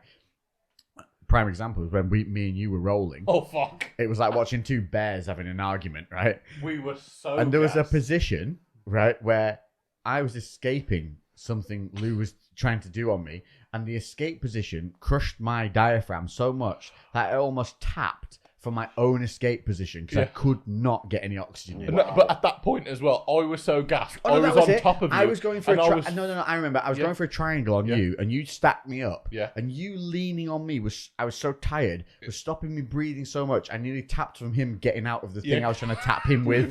Yeah, I was just there, half cut in an armbar or something. And There was a point that both of us were considering tapping. Yeah, I was just like, I'm so fucking tired right now. It was just like, not a submission, but nap time. Yeah, let's have a nap. An agreed nap tap. The only thing that stopped me from tapping was looking at you and thinking like, oh, he's fucked as well. I was like, I looked at you and I was like, eat. I was like, that's 100% true. Because I kept looking at you going, at least he's knackered as well. Yeah, I was just there like, oh my god, that's so true. What were you doing with the 5 minute rounds? Oh, that made me cry. They just forgot about the time, mate. There was a point where it's supposed to be a 5 minute round. About 8 minutes. It had been so long, and he'd just given up on the time, hadn't he? Because everyone else had stopped, but we were still going because we were like, yeah, we like had several moments where we were close to submitting each other, and so we just carried on rolling. And like there was people watching us, just like it was a terrible thing to watch, just like two fucking sloths, just like cuddling together. It was like two seals trying to make love. Yeah, like two walruses going at it. Yeah. But the worst thing was because I fought and I was decent at this stuff. So there were points where Lou would get to position, and I would say to my brain, there's something we do here. And my brain would be like, no. Yeah, there's 100% we should move at this point to something. I'm like, do you know what? And he'd be like, no. Yeah.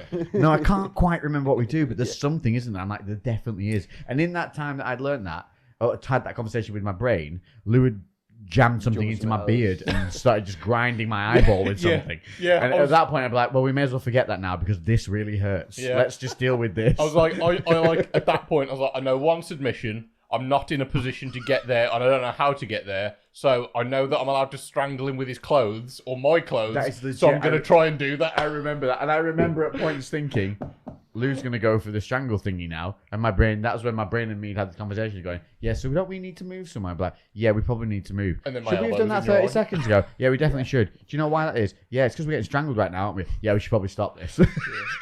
Yeah, because I remember, because what we were drilling that, like, it was like that cross collar choke, wasn't it? And yeah, you know, you get in and you get across their neck and you grab the collar, a baseball bat, and then you pull across, and then you've got your other arm, twist and pull and drive your forearm across their throat. It's a ruthless submission. Fucking horrible, mate. Yeah. The blade of the forearm across the throat, and madness. And I almost got it, and then I was just like, yes, I'm in a position. And then I was just like, okay, what do I do? You can see, there's definitely moments where you see each other going, what do I do? Seeing each other's eyes. Yeah. It would have looked like a really good role if it was like in like 3 times the speed. Yeah, if you doubled the speed. Because in real life, we were just like, It was like watching cavemen just learn to make fire.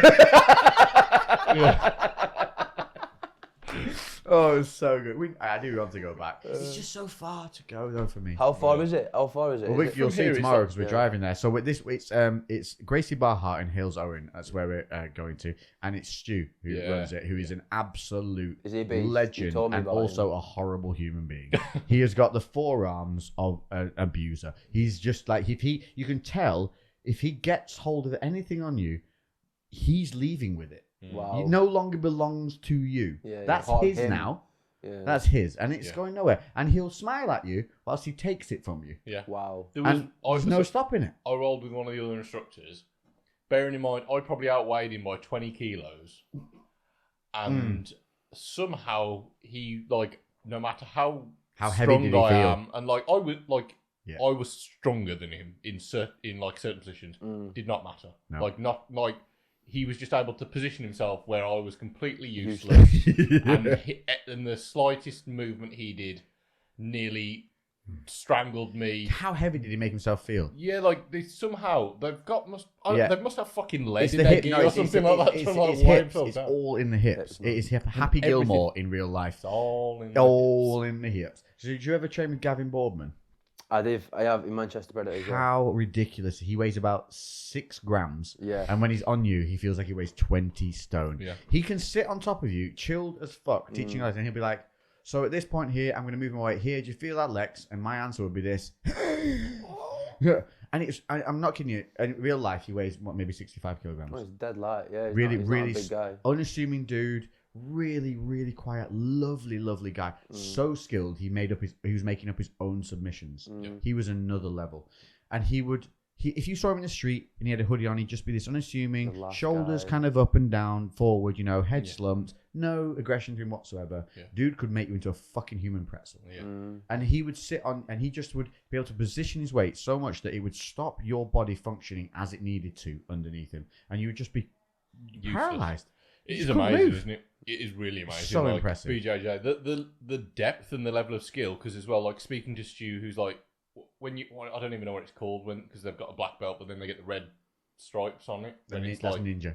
Yeah, like ninja. Basically, you're a black belt of black belts. Yeah. And then he was saying like, oh yeah, when I roll with like Hodger Gracie, who like taught me, he makes me look like I'm on a white belt. It's crazy when they say stuff like that. Yeah, and you're like, what? You put you literally can like, you can fucking maul every single person in here. Imagine having that feeling of just looking around the room and going, it's that moment where, in Friends when she asked Van Damme, can you beat up that guy? And he's like, yeah. What about that guy? Yeah.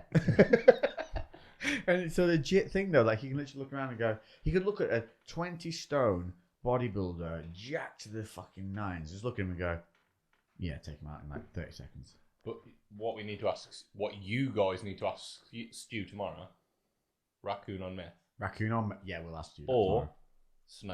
Snake with ostrich legs, cobra with ostrich legs, yeah. Or raccoon on meth. See, no, I would not want to roll with a cobra. Like no, would you fuck? No. Rolling with a cobra is dangerous. Deadly. Seeing that, the raccoons are they've got dexterity. They do, and they bite. Teeth and dexterity. But you would be able to, like, you can't snap no limbs on a cobra. Plus raccoon got arms, little usable human hands. Yeah, but you can arms that can be armbarred. What if the raccoon on meth? The meth makes it more intelligent, and all of a sudden it realizes it can ball fists. You can't. Now it's a punching. You can't armbar a snake because it ain't got no arms. That's true, but you could grip it underneath the jaw and then stop it biting you. Yeah, but it can still wrap around you.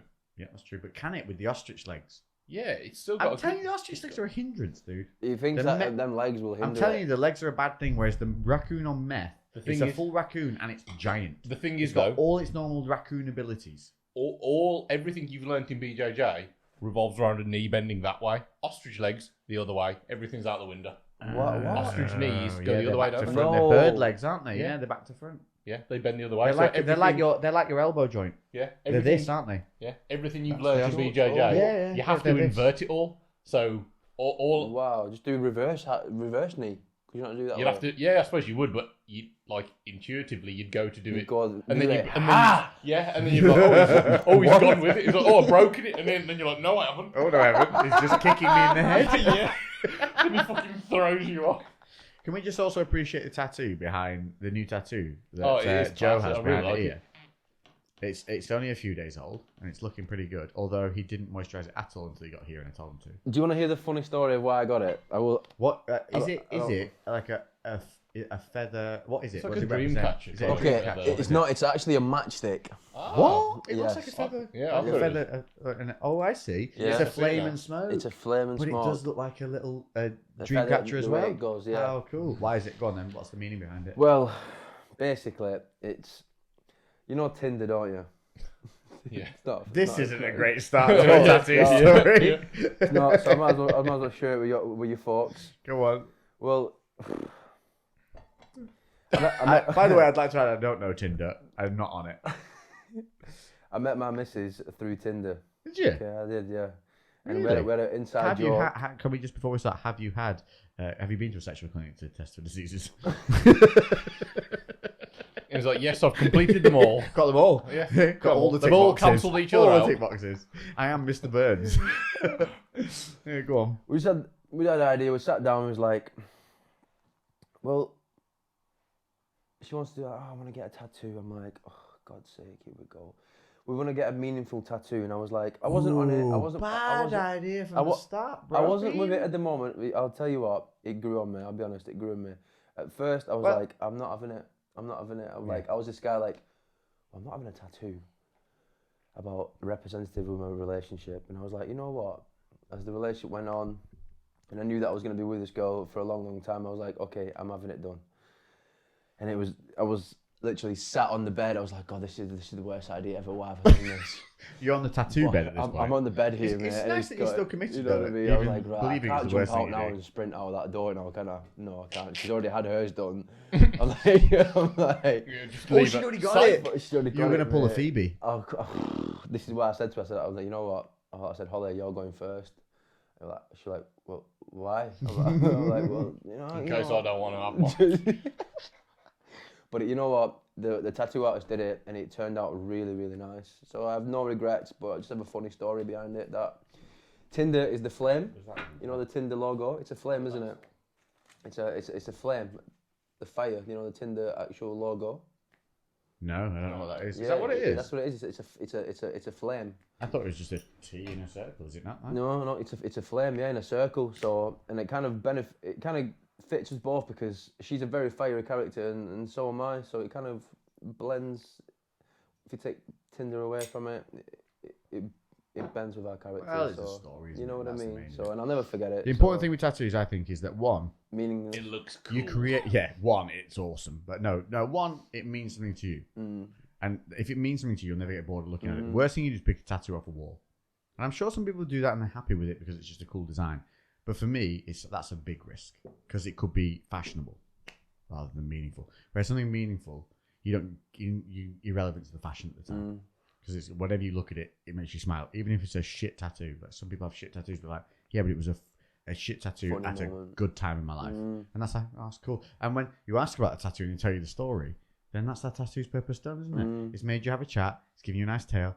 Job done. So yeah, there's a nice. But dude, I didn't know it was a match. I genuinely thought it was like a dangly dreamcatcher feather thing. But now I can see the match, which is cool. But I still see what I originally saw as well, which is almost like a feather earring. It's cool. I like it. Is it scabbed over? I keep getting paranoid. Poke it. Just touch it.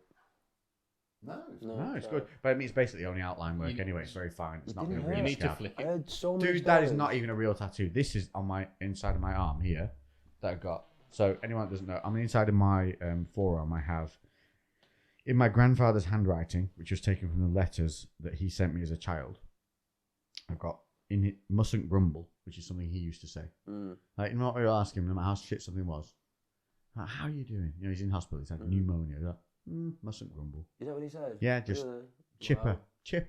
Great attitude of that era. He's been through a fucking world Solid war. as a rock. Nothing's going to phase him after been through a fucking world war. Yeah.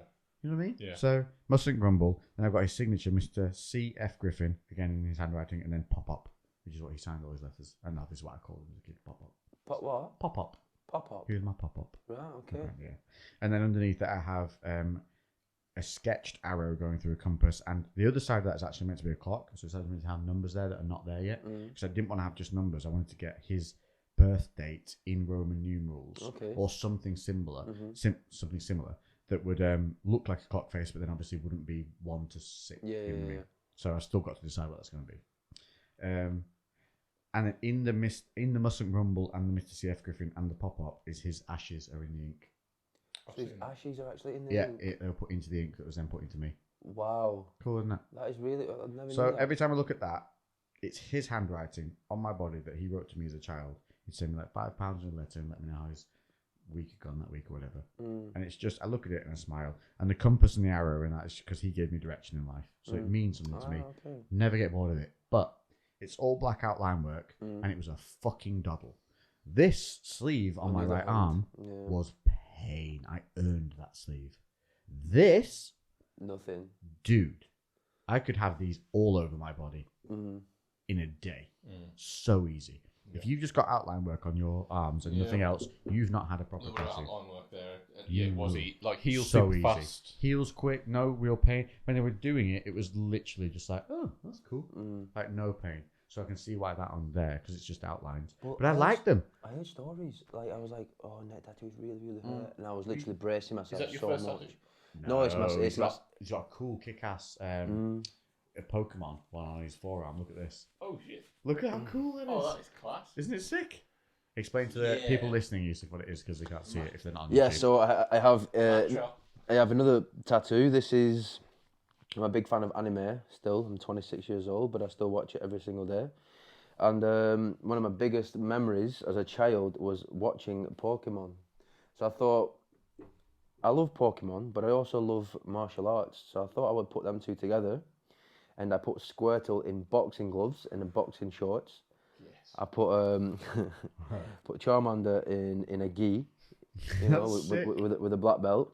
Yeah. And I put Machop just on it as its own, because Machop is a fighter. He's already a street fighter. Yeah, he is. But you see, do you know how many people have commented on that tattoo on the Street Fight videos? Really? Loads. You're yeah. joking? No they love way. it. Right, okay. Got some serious love. Really It's very well done as well. I think actually we'll make a point of just showing that. In tomorrow's video. I either get two reactions from it. I either get. Why have you got cartoons on you? Have you got Pokemon on your arm? I get.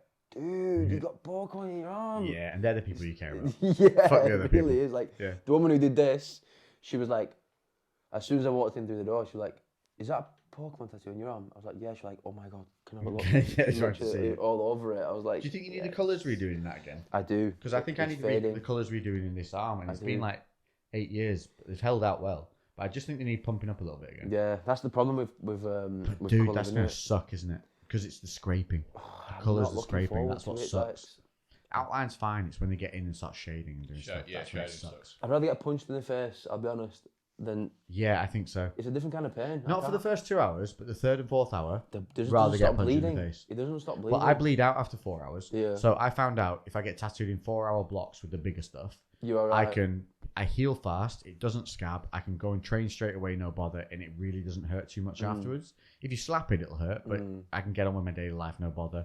I can wrap it for 1 day, and then after that I can leave it open and just keep it moisturized. I did a 6 to 7 hour session once. It was agony. I couldn't move afterwards. It scabbed over. It was a fucking problem. So yes, it takes a little longer because you're in 4 hours at a time only, but it healed better and it didn't interfere with my life. So that is my top tip for getting a tattoo. Hang on. We've already hit another half-hour block. Right, we need to go on to questions. And they can ask us anything. We just ask random questions. What's the square root of 69? They could ask us that. We wouldn't know the answer. But you guys got another 69. Is that not?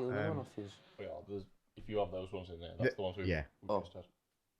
Oh, yeah. So the ones in there, they're a smooth one. So they're a blue.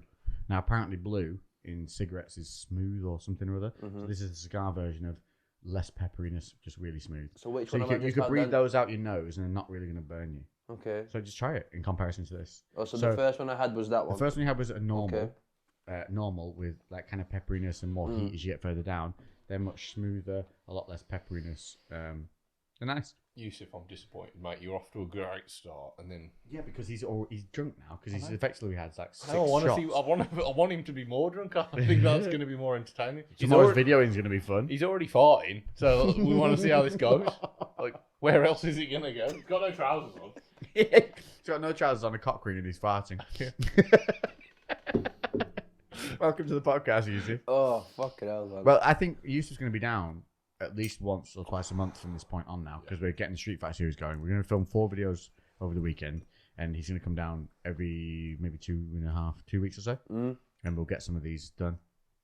So he could be. Might be worth buying a bit of another microphone stand, and we can maybe put you on the Yeti. Yes, good shout. Do that. Yeah. And I won't say 12. Hang on. That's the right way around. Is that the right way around? Just look at the narrow end. Is it more packed at that end than that end? There's one end. I really don't know. That's the right way around. Yeah. Yeah. Yeah. Yeah. That's right. You're not having that in your face. No. I don't waste a cigar with a joke. They said butane burner, mate. It's blue flame. You won't see it. Come on. That's not it. No, that's not click it. There you go. There we go. That's enough. That's enough. There you go. Hey. Yeah, you got to do the Zippo flick and shut. Otherwise, there's no point in owning it. Right then. Questiones. Let's look at these questions, eh? Okay. Really hope that they saw me dive through that fucking smoke ring. I don't know if it'll pick up on the camera, Probably but won't. I hope it would did because it's pretty cool. Right. Sick, bro. It was cool. It really was. It was a proper little halo around your head. Fuck. Right. Yeah. Fucking smash me. We started off with quite a serious podcast about annoyance of socials, and it's gone quite happy. So I hope you're enjoying it, people, and got through that there a little bit. But we did some insightful stuff with it as well. Third one. We may as well finish the goddamn bottle before the end of the night. Why not? There's 3 of us. Normally it's just me and Lou finishing bottles. and then claiming You guys that are savages, that we're honestly. only I feel like a social little drinkers. I feel like an apprentice right now. But we enjoy it. This is Yeah. the difference. Sometimes we'll only have one. Yeah. Because we've got other stuff to do the next day. Mm. But we don't have to be filming until 2 o'clock, mate. So all right. Okie dokie. Well, considering Instagram's slammed my reach now, and there's probably like 3 people seeing my stuff. Let's see what we get. How do I get onto it? There we go. And we have quite a lot. Cool. Here we go. So Callum Roke, Terminator and Rambo tell you they need your help. Who are you choosing to help? Terminator. You're helping the Terminator? Yeah. Hang on. Are we talking? Are we talking T2 or are we talking T1? Oh well. Because if you're talking T2, you're helping T2. You're definitely helping T1. Yeah. I assume Dude's T2. killing everyone. Like, I'm helping. I'm instant choice was Rambo. I like Sylvester Stallone, so you're I helping Rambo. prefer Stallone, definitely. Yeah. But I'm just like, am I going to who's gonna win? fight with a man who's No. made of meat, or am I going to fight I see what you're saying. with the guy who's made of metal and Who are pretty you much alongside? indestructible? I'm just like, The art of survival. I'm just like, I'm Yeah. probably going to go with the guy who's like kind of indestructible. But they tell you they need your help. So who are you choosing? Yeah, if I'm helping Stallone, I'm going to be like, I'm like a distraction while he goes and does something. He's I'm gonna just set gonna you off like, as I'm gonna bait. like, there's like a chopper, and I'm just like, I need you to run over there really quick. I'm like, I'm not really good at running. He's like, you'll be fine, don't worry. I've got my arrows with the explosive tips, and like, you'll be fine. I'm like, sure, I'm really slow. Honestly, I'm really He just slow. pulls a minigun off a helicopter and goes, "You'll be fine." Yeah. Whereas like, I don't know, I love that- Arnie will need help. Like, he's just like, I need you to. I don't Press know. a button on something. Yeah, I need you to press a I kill 800 people. Yeah, it's just like you stand behind me while I absorb all the bullets, and I just need you to like, Download this thing with a chip. can you just like call your nan? And I'm like, Yeah. Now, I haven't spoken to my nan for a bit, actually. Yeah, I That's can probably a do good idea. that. An all-round good plan. It's like, no, that sounds like a good idea, mate. Yeah, it's just like, all right, I'm gonna pull out this chip. It's gonna power me down. Just need you to like reboot me. I was like, what have I got to do? He's like, just press that red button. I was like, all right. I hate the way that I answer instantaneously, and then every time Lou will come back with a logical answer as Logical to why answer, he's yeah. picking the better option, and I'll sit there going like, damn it, I'm Probably dead right. again. I'm dead again, and Lou's living life. I've picked the death choice. Okay. How much your height? £3.50. How much your? And he's a foreign guy. So Mr. He's asking how tall are we? I'm 175 centimeters, which is like 5'9". I'm same as you, aren't I? Pretty much. Yeah, I think we're the same height. Yeah. I think I'm 5'10", but You're a little taller. on Tinder I say 6 foot. Yeah. So Well, of course you. Yeah. 6'3". 6 foot and black. Yeah. from the waist down. Tinder. Is Tinder still actually really flourishing? Mm. Is it just basically? I've never Does had it have advertisements for STD I've clinics? been in a relationship for 13 years. That's what I have mean, no yeah. fucking clue. I've never had the warrant to have to go on it. When I was like now, everyone's on like dating sites. When I was a kid, like you were a fucking loser if you were on a dating site. Well, there's plenty of fish then, wasn't it, or something? Even weird? no, It was for, like, even back older then, it was people like finding relationships. it was like you were struggling. Like when you needed to pull, you'd just go out and pull. Yeah. What But, was Now it's. Really I just different. feel like Tinder's where souls go to die. You know what? I always hated Tinder and slagged it off and stuff. And then when I was single, I would use it, and when I had a missus, I would bounce back and forth. But when I think back now, I've met some incredible people through it. You know, whether we've stayed and talked for a bit and never saw each other again, whether good or bad. But I have met some incredible people through Tinder. Really, really nice people. Well, there you go. You know what I mean? Mine's a general assumption. Yeah, I have no yeah. warrant. No, My of course. bias is completely from my own thoughts about what I've seen and heard from it. I'm not on it. I think it's the same as because it is a social media platform with an agenda, but in the same as all of them, there's pros and cons. There's good experiences, bad experiences. It'll have positive effects on your mental health. It'll have some negative effects on your mental health too. You know, one thing I don't like about it is how there's this like, because first of all, when you see the pictures, you are going off what you were attracted to. Okay, so my mate was on it, and he showed me the pictures. Every single person, well, obviously when I was on look at girls, Snapchat filters on all of the pictures. I hate that shit. I was like, that's a Honestly. filter, that's a filter, that's a filter. Even changing the shape of her eyes and stuff, you could see it. I was like, what? Can we talk about this Snapchat thing? It's been Just nagging for at a me second, ages. right? Like, what is going on? Do they think you're not going to meet them and be like, person, what the fuck? Who was it? yeah. What? Right. What are you expecting? Somebody just go, oh, well, I've come this far, may as well now. No, like, what? Stop it. People, stop it. I'm sure guys do it as well. Like, that's the equivalent of what I was saying before earlier. We were talking some like coaching stuff, and I was saying like, when you're looking for clients, you want to give them an opportunity. If you're too expensive and they can't afford it, you want to present that opportunity early because you don't want to waste your time or their time. And it's just being honest, and like it's a similar thing, isn't it? Like by trying to catfish somebody, what are you going to do? You're not going to catfish somebody, and then they're going to be like, well, I'm here now, so yeah, I don't get it. I don't so get it's what just the like point is. if you don't look how like, and at the end of the day, like I'm not everyone's shallow to a certain extent. There is kind of like you want to take your best side, of course. Yeah, of course. But there's a difference between that and using a filter that makes your nose slimmer, your eyes bigger. Yeah, all this stuff. Like that's literally as well, photoshopping also, the way you whole look. features. Yeah, that you don't even look like. Yeah, you. or making out that you look like you're a size 8 to 10 and really you're a 16. But like, just show you're a 16. There's people going to like you anyway. Exactly, that's the thing. Some It's guys like the bigger guys. Exactly. And the thing is as well, that's surely not healthy to then see everybody looking fucking gaunt cheeks, big eyes, like whatever the fucking look that they're trying to achieve. That's only going to make you're just perpetuating this like false image of how people should look, which then everyone's like, oh, maybe I need to look just like fucking Brad Pitt or whatever else. And it's just like, no, you just like Lex and Lou. Yeah, just like like, and then eventually, like maybe we'll get a Yusuf. Yeah, like if you graduate, if we're lucky. Yeah, yeah. It's like beauty has changed. Like if you go back to Marilyn Monroe, like she was a size 14. Yeah, and she was. she actually? I thought she was 12. No, she was size 14, big girl, mate, and she was classed as one of the most beautiful girls. Many Karens coming your way for saying big girl that size 14. So many. Oh, fuck it. I know. Well, but again, that's the world we live in. Yeah, say size 14 big girl, and that's like not. That's what big should be really. Like we facilitate so much more unhealthy sizing as being about. There's a lot of people with it now who call it normal. No, I'm pretty sure there's people. If you ask them generally, take them out of all the disdain from it, take them out of all the self-worth and all that, and just take them to the bare bones of it and say, would you like to be smaller? Take away all the bravado, all the makeup, everything in the blokes, take away all the baggy jumpers, all that shit, down to bare bones. Would you rather be less? I'm going 99% of them be like, yeah, I just don't know how.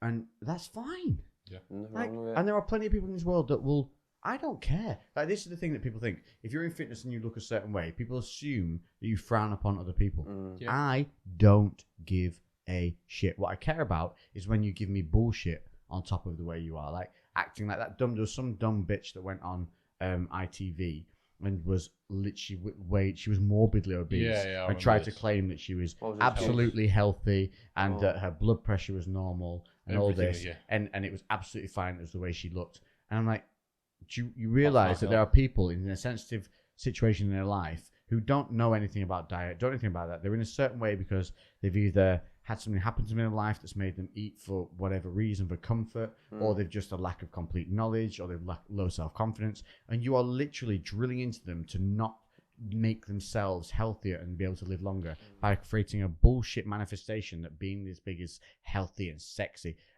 I would have literally, if I was Philip Schofield and he did challenge her, but I would have literally said, okay, cool, do a burpee. Yeah. Walk down downstairs. Because she was adamant. She was in an argumentative way saying, I am absolutely healthy and fine. My blood pressure's normal. Like, that was the one thing that redeemed her. I'd have been like, cool, do a burpee. Yeah. Let's go for a run for 5 minutes. Yeah. And but when you give somebody that dumb a platform to speak, you give people an excuse to begin to argue against having to put some work in. Yeah, I think. I'll let you go and say. I just want to say I fully believe that every single person has it in them if they have the right motivation and the right person behind them that is not judging them on anything other than getting the best out of that person. That everyone will get to where they need to be, and some people will never be a size 8 because they're not fucking meant to be, because they've got more muscle mass on them, or they're meant to be a certain size, and that's fine. You shouldn't aim to be. You just should aim to be the healthiest version, the happiest version of you. and that's all you ever need to aim to be. Yeah, that's literally it. And yeah, I think there's always like defensiveness on both ends now because there's been fat shaming and fit shaming. So now people see this like controversy, like everyone who's in shape hates everyone who's not in shape, and everyone who's not in shape hates everyone. And there's this oversensitive culture that we've developed where if you have a bit of a complaint, everyone has to go, appease and shy away, and nobody challenges anyone anymore. Realistically, the vast majority of people that aren't in shape don't give a shit about people that are in shape or not, and the vast majority of people that are in shape don't give a shit. Like, I think most people think, do whatever you want to do as long as you're happy. Cool. I am an extreme. I'm an extreme end of the scale. Yeah. Like, I put a lot of work in for many, many years to be this way, but it's because it's what made me happy, and I enjoyed the process, and I did it in a healthy way, So for me, I realized that, and I would never say, like, so that's when people say things like, I wouldn't want to look like you. I'm like, cool, you're not gonna. Yeah. Like, that's not how it works, buddy. But the idea is here that you enjoy what you're doing, you push yourself, and you realize how capable you really fucking are. When you just get into it, and all it is a rhythm that you've lost. I think there's one thing that I've been more aware of recently, because it's not even necessarily that deliberate. Because my fiance Emma, she's 5'9", she's very slim, and that's just how she's genetically. She wants to try and gain weight, but she struggles to do it, and she sometimes sees all this like hate about skinny girls or thin girls, and she gets quite annoyed by it because she's just like, there's all this like negativity towards it, but she doesn't choose to be that way. She actually wants to like try and build some muscle and be a little bit heavier, but she struggles to gain weight, and that's really hard for her. It's and tall like, for a girl, as but well, like, she is, and like there's like this idea that I think because let's shut off. We've had a blackout. God damn it. We're back. Are we rolling? And we're back. Dudes, we might have had a blackout. 1 week we'll have no blackout. Yeah. One goddamn week. It's because I accidentally forgot to change it from 50 frames a second to 25. Just to give you guys a perspective, what was seen on YouTube is recorded over 100 gigabytes is what's just recorded. Yep. Wow. Yeah. So, anyway, just like, there's a lot of thin shaming, and like, that's also as some people struggle to lose weight. There's also people that struggle to gain weight. I know so, like, plenty of girls who are gaining weight and how it's awkward, and they don't feel like they can ask or reach out because all that happens is they get shamed for, you should be happy. That's a problem for you. Yeah. Well, no, fuck you. That's them. Their self-consciousness is that they want to put more weight on and they can't. Emma's had this thing quite a few times where she's like meeting like a group of like girls that she's not met before, like friends of friends, whatever. And the first thing they say is, "Oh, you're so skinny," and like she doesn't want to be seen as skinny. Yeah, and like they're saying it. Maybe they're saying it as a compliment. Yeah, but I like, think they are. imagine if you said like a girl that was curvy and go, "Oh, you got such big ass," and like, and she'd be like, "I've got a big ass," you know what I mean? Like, you'd never say that the other way around, but like to some people that's still offensive. So you just like be fucking sensitive to what people like. Here's the thing as well that most people think. Everyone wants everyone to be the fucking same. Like you get these people who are like, you can eat what you want and you don't gain weight. Yeah, tough shit. Yeah. Isn't it? Tough shit. What do you want? What do you want? Some karma god to come down and change the scales? Doesn't fucking happen. It's not life. Yeah. Like, get the fuck on and deal with your world and what happens to you. Concentrate on that shit. And if you do that, you won't have enough time to worry about other people. If you've got time to worry about other people, you are not focusing enough on yourself. Yeah. I think when you see somebody, if you want to say something about them in terms of how they look, don't be descriptive. Just say something along the lines of, "Damn, you look good. You look awesome." Yeah. Like, you don't need to be like, "Damn, you look skinny. Damn, you look thick." You know what I mean? I've got one, and you'll get this one, Joe. Damn, you look sexy. Yeah. Well, other than that, I don't get that. He gets it all the time. He's walking out. Yeah. No, so when you get ready for a fight, and obviously you have to be at a certain weight or whatever, and you've been lifting stuff before, but when you get in a fight, you're dropping weight on you, you're cutting back, yeah? You get two types of people in the gym. One comes up to you and goes, "You're looking lean." And the other one, "You've lost some size." And that's how you know who's a friend and who's a dick. That single statement. You've had it, yeah? Yeah, man. Yeah, you look lean, that's a friend. That's somebody positive. That's somebody in your corner. You've lost some size. That's somebody with some self-confidence issues that is happy to see that they think they found the negative in you. Until you tell them, "Yeah, I've got to be this weight for a fight coming up, and then their little head drops. You're like, yeah, fuck you. Yeah. That's weird. what I had. I had that so much when I was fighting. So much. It got to a point where it didn't even piss me off. I'd just be like, oh, you're one of them. Yeah, it's good in a sense. No, Cause, same. I'd know not to talk to them again. Yeah. I'd like, well, never going to help you again, mate. Yeah. It's a Marmiter of the room. Split some 50. Yeah, 100%. Right. What was the original question? What's your height? Talk about a bunch of sensitive souls. You fucking asked me about my height again. I'm shorter. All right. I'm not 6 foot, right? Fuck off. Right.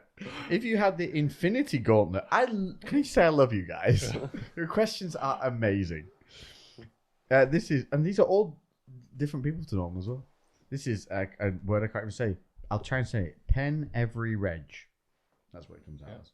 If you had the Infinity Gauntlet, what would you use its power for? Mine would be the time travel thing. 100%. Yeah. Time manipulation. Yeah.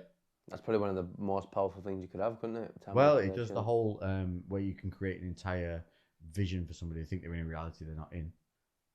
Remember when he's destroyed that whole planet, city where they go to, and they think it's still there because he's created the illusion that everything's still intact. No. They go to find the Infinity Stone, and it's at it's from the Guardians of the Galaxy place with the guy who plays Fenster in Usual Suspects. They stole the fucking truck. And it's him, and he's the scientist, and he's supposed to have one of the Infinity Stones or something. And they go in, and he's already killed him and got whatever's there. But when they go in, they see the entire hideout and everything as it being there in reality. And then he constructs a false Thanos himself, which she then kills, cuts his throat. She thinks it's real. And she thinks he's killed him, and then he comes out of the whole illusion dissipates, and he walks out of the illusion. Wow. That's pretty cool. So I don't even know if this is Infinity Stone capable, because Thanos didn't think of this. Obviously, Here comes a Lewis answer. It's going to piss me off with my So, answer. Thanos eradicated 50% of the population. Click of a finger, yeah. With a click of a finger for the longevity of population and scarcity. He was basically COVID. Yeah, go on. Yeah, basically COVID. Could we have not have doubled the resources and or planets and duplicated everything? So then there's more. I don't think that's a capability of the. Yeah, I don't know whether that's something that's going to be. Well, times it by so if you got so you have 100%, basically 50% instead of just create another Earth. So yeah, but of every planet. So obviously the issue was lots of things taking the resources, not enough resources. So instead of halving the things that take the resources, double the resources, and then whenever that issue arises again, which it would, just double it again. So the universe is infinite, so we're never going to run out of space. So we'll just keep making more. Does anybody know the answer to this question? If you're an Infinity geek, let us know what the capabilities of the stones were. Because surely that's a way more ethical way of doing the exact same thing. Yeah, but Thanos was a bit have the answers, doesn't it?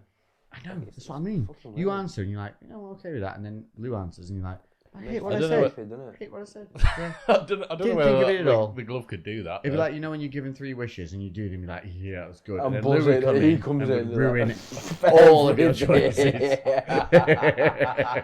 It's because I just think about pointless shit all the time. Your brain works. I wonder what this fuck bitch, and I want a big dick. And this guy comes in. Lou's cured all of the diseases. Everyone's peaceful. The planets are unified. You've got a giant dick and a load of food. You've got a giant dick and a cinema pass. Oh, Jesus. Okay. Goal of yours for 5 year. Oh, what's your 5 year plan? Non-fitness related. Is this me? All of us. So your 5 year non-fitness related plan. Well, mine are all going to have some form of fitness, but I suppose mine would be to have a home somewhere abroad and sunny and not in America, not in like somewhere elite, but somewhere like Bali or somewhere that's a bit obscure. You know, where it's just quiet and peaceful and there's just natural beauty around. Yeah. So this is going to be a real vague alongside overview, I think probably just a business that I enjoy running like the clothing side of stuff, or maybe I'm thinking of going back into the kind of coaching. I've got an app coming out soon, which has been running way longer than it needed to be because I just got backlogged on it, and I actually lost a bit of with COVID. Yeah. So I think maybe being able to help people on their lifestyle, but I want to do it more than just I want to lose weight or gain muscle. I want to have a full inclusive thing that includes kind of like the meditation things, the mindfulness. I'd like to be involved. I would really like to be involved with all that side of things, like that kind of just mental, a well-rounded, mental holistic. positivity. Yeah, more not so much holistic. I think it's got a bad connotation to it. I think it's more just like by holistic I mean kind of. Do you know what I'd love to do? I think I'd love to go and do talks, sit down and talk to people. Yeah, I think I'd enjoy that. Yeah, around the world. Well, you're good at talking, and then live in a place that has a hammock and sunshine and the beach. Yeah. Well, you like when you were doing the kind of the announcement work. I don't know what you call it with Gymshark. What's that kind of? I did some live cast things. Yeah, what's that? Did you do some? Yeah, so it was a live broadcast on Twitch and things like that, and I hosted it. I was just a host. Yeah, I think that's great. Like a TED Talk, effectively, isn't it? Effectively, yeah. Something like that. You do that'd be sick if you could get to do. If I could just do it in my own thing, where I didn't need to back things up with scientific journals. You know, even because cool. There's all the TEDx stuff, which are like the not major TED Talks. They're just like kind of more normal people talking about more specific things to them and their situation. Just daily habits and things you can do and stuff that I've gone through that I've found out. Look, it's not as bad as you think it's going to be, and you can do a TEDx, mate. Yeah, I'd like to do something like that. Yeah, that'd be sick. And kind of revolve around that kind of sector of stuff. I think for me, I'd like to have at least one more gym. Definitely. I keep thinking if you go to open another gym, I'd like to be involved with it. Yeah? Yeah, 100%. We can talk about it when... 100%. I've thought about this for the last month. Yeah. Because you're so passionate about what you do and so good at what you do. I just think... You want people like that in your... I just think there needs to be more of those around. Yeah. That gym community is the sickest gym community. I've never seen it. If you go to BCB, it is the most positive, happy, beautiful environment. So many varieties of different people with different goals, all different levels, and nobody looks at anybody else in any way, or just everyone's there just like, how are you trying to help you. Yeah. I love it. It is sick. We've done something really special, which is awesome. You really have. You should be really fucking proud of that. It's sick. I've been to many gyms around the world, and that is still my favourite place. Thank you, man. Yeah. I want at least one more location. I'm not going to be too ambitious because yes, in theory we could just duplicate what we've got and churn it out. But a big part of what makes PCB what it is the community element, and you can't force that. That's got to be something that is really organic, and you've got to be really careful and gentle with something because especially at the start, the beginnings of things are so delicate. You have to like really pay attention, and then once where we're at now after a couple of years. We've got a really solid foundation, and things kind of can be left to just like they're self-moderating. It builds upon itself because the staff act a certain way and they're really friendly and they're really good with our members, and because of that, the members act a certain way and they're really good to each other. And then when new people come in, they see other the staff and the members who people can walk into and feel comfortable. Yeah, and that's huge in a gym. That's like the opposite of most gyms. Most gyms, it is. Yeah. Yeah, and so that's kind of like, we could potentially push to grow faster, but like I'd be happy with like one more location in the next 5 years. 2 would be sweet, but I'd be really happy with 1. I'd also like to have at least one property that I was probably kind of renting out, probably doing Airbnb opposed to just a traditional rental. I know what you mean. Revenues. Quite a bit better with stuff like that, so that's something I've wanted to do for years.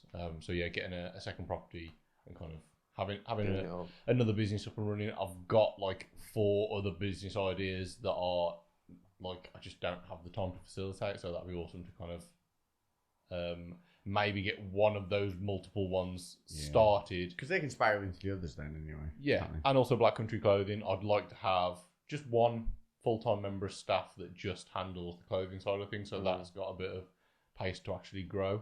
Because one thing that I never really realised that I really fucking enjoy is having staff, not because I have staff, because it's so fucking cool to like be able to like be the thing that helps somebody make a living and have a life. Do you know what I mean? Because nice like, thing. I never thought about that. But yeah, like because we pay them, they can go off and buy houses, they can have kids, they can do and that's facilitated by me, and that's mad that I never thought I'd be able to help somebody in that capacity to like be able to do that. So we help our clients, but also like we help our coaches make a living. From the really same guy whose mate's got him fights at the inflatable dinghy thing at weekends at the pool. yeah. Like, I never expected anything Yeah. like that. It was all these kind of weird things that like happened from having a business. Like I just thought like of having a business of just like me running it, but then there's like we've got loads of staff now. It just goes to show, doesn't it? When you put passion with intelligence, it's a good thing. What's yours do? Passion with potatoes. What's yours do? So in the next 5 years, I'd like to, in the position that I'm in right now, I'd like to do something that is my full passion, full time.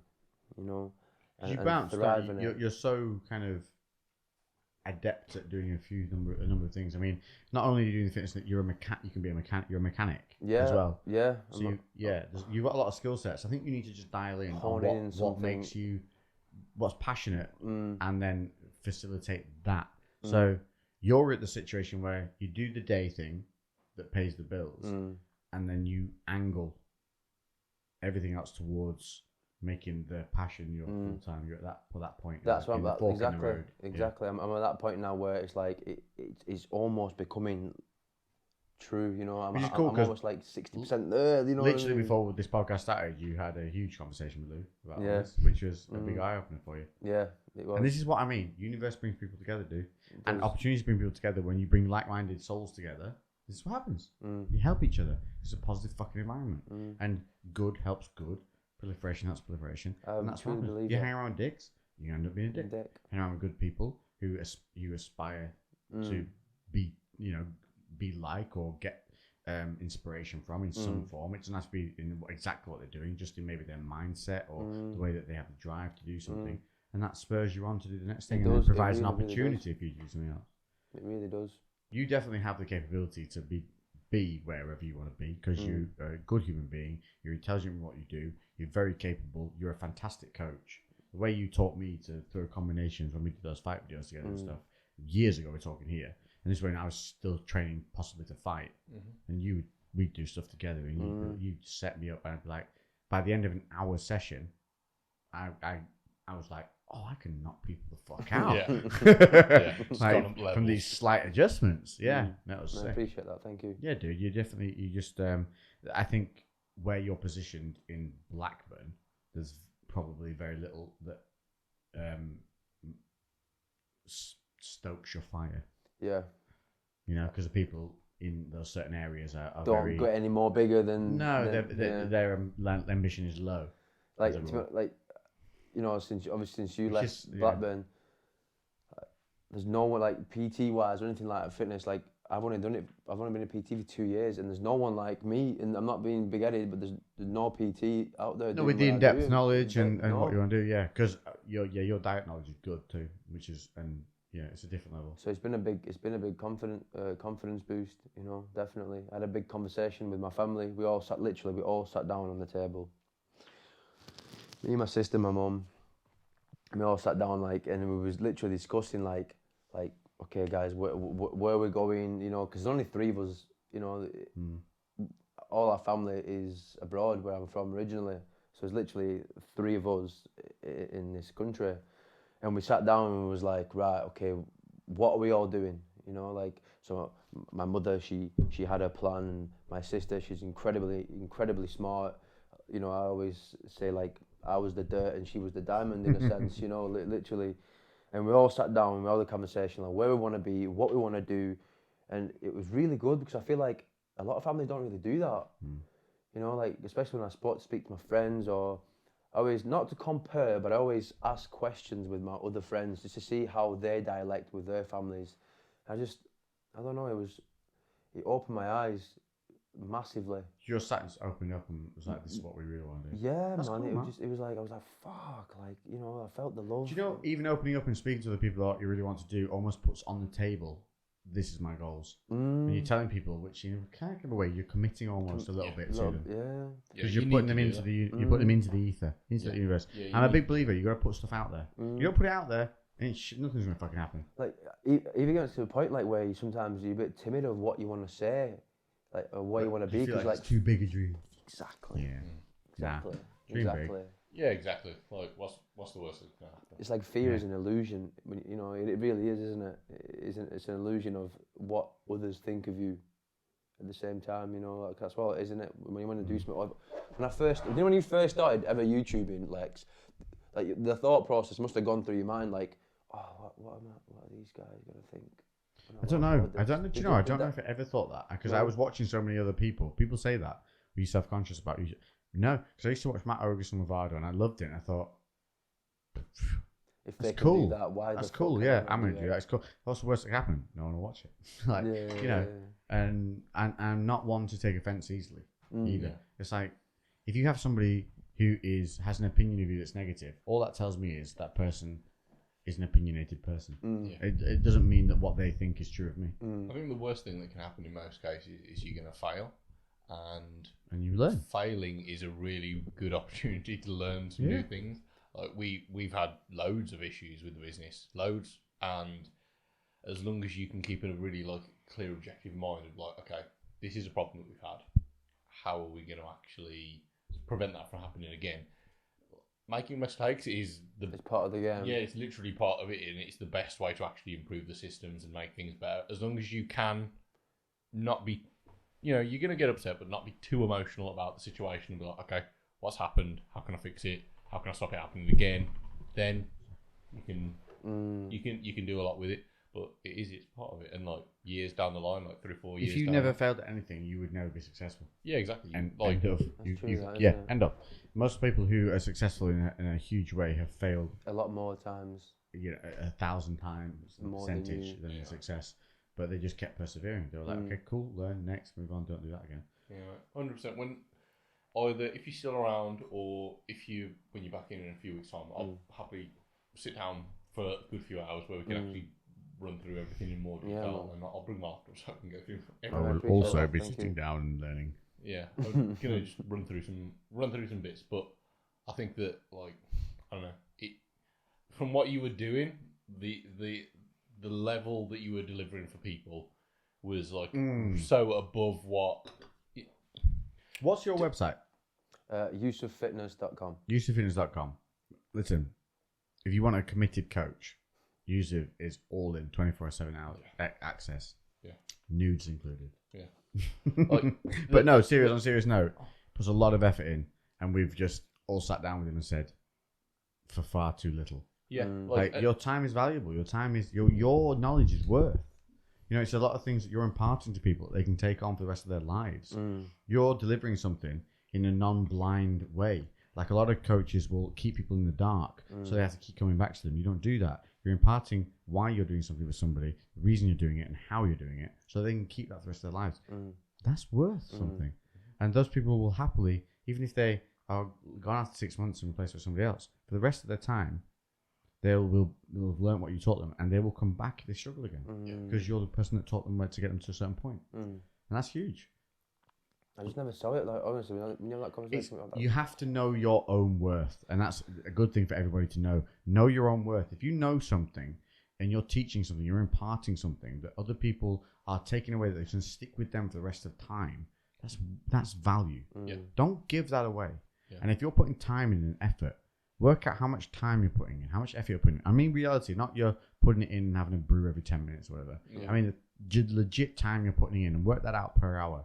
And is that even hitting minimum wage what you're charging at the moment? Yeah, because I think that's the thing as well. A lot of early business owners, when they start to calculate what they actually do, they start to realise I'm earning drastically less than minimum wage here because we're working in Tesco. A lot of people, they're fucking stacking hours, day and night, replying to emails in the middle of the night, early, first thing in the morning. It's the first thing you do.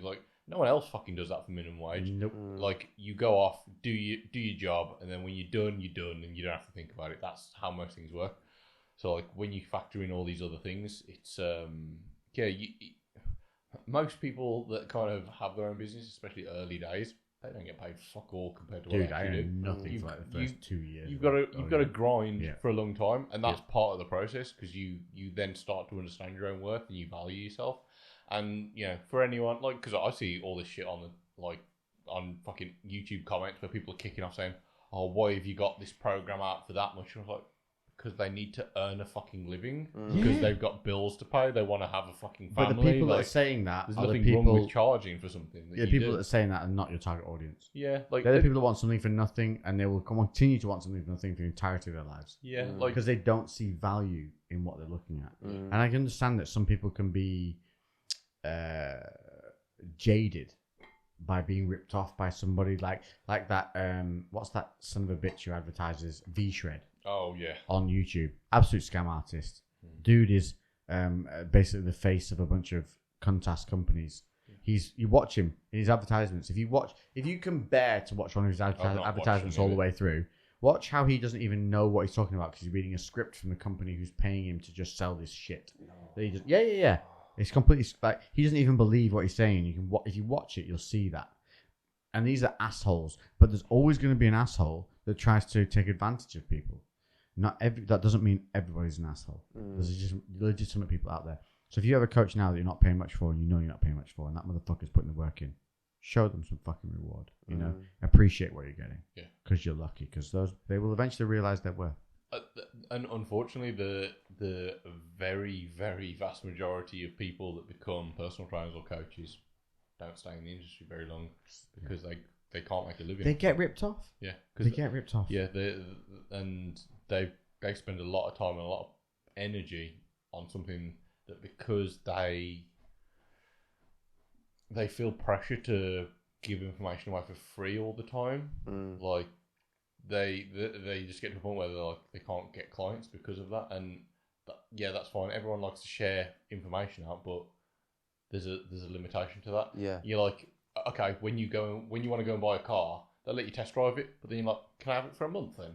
Like, no. Yeah. Like, can I have it for a year? I'm like, no. Like, you buy it if you want it for a year. Yeah. It's like you get it for like 20 minutes. You can go and have a drive. Make a decision on this 30 grand purchase in 20 minutes. Yeah. Fucking hell. Like when I just fucking bought a house a couple months ago, I was in the house for like 20 minutes. I know, it's mad, isn't it? Like hundreds of thousands of pounds. I got 20 minutes to make a decision. Am I going to do it? That's crazy. Though I never thought about People do that on a daily basis, but when it comes to spending fucking £100 for a coach, or a little more or a little less, people are like, "Oh, I don't know what to do." Like that's not even a commitment. You buy a fucking house, you got a mortgage for 25 years, 30 years. Okay, it's been 2 hours. No, has it been 2 hours? And 8 minutes. Shit. Can we quick fire some? Gonna have to, bro. Right, let's go. Otherwise, this is gonna be a let's go beast. Speed. So we're on quick fire round. Okay. Big speedy thoughts. Sentence like answers. Okay. Which hit song should another band do a cover of to do a better version? So think of a song that you don't like that you think someone could do a better version of. I would like to see something like what's that one song that really irritates me? So something by ABBA, done by a rock band. That would do me. Redo an ABBA song. What's the main ABBA song that everyone knows? Staying Alive? Is that ABBA? That's ABBA, isn't it? Features one of these? No, it's... Are you kidding? Am I serious? Is that not ABBA? That's not ABBA. Who's that then? I know it's Marilyn Manson. It's Marilyn Manson who's done that. The original one. The original one? No idea. I'm sure it's it might be. Well, it's not Marilyn Manson as the original one. That's definitely a cover. It's not ABBA. No. No. ABBA do something like... I want to see Staying Alive by Marilyn Manson. Yeah, there you go. Anyway, redo an ABBA song, please. Jesus Christ. I can't remember them because I did the Doors for so long on Walkabout in Burnley that they used to play ABBA relentlessly every single weekend, and I erased it from my memory because it used to suck that much. Yeah, that and Elton John Rocket Man. They ruined them for me. Which physical feature would you like to take from each other? Physical feature? Yeah. So what would you steal? Your shoulders, bro. Mine? Yeah, man. Beans. I would steal Lewis's penis. Do you know what my immediate thought was? Don't have it, mate. Honestly. My immediate thought was, I wonder if theirs is bigger than mine. I'd go for your dexterity. No, take that back because you're going to be way better. Yeah. So I'm taking your joint girth. Yeah. Yeah, because look at it. Look at all the depth of your muscle and how like thick they are. Like, look at that. That's just like he could sit and eat potatoes for a year and still potato. Yeah. So I'd take your girth. Yeah.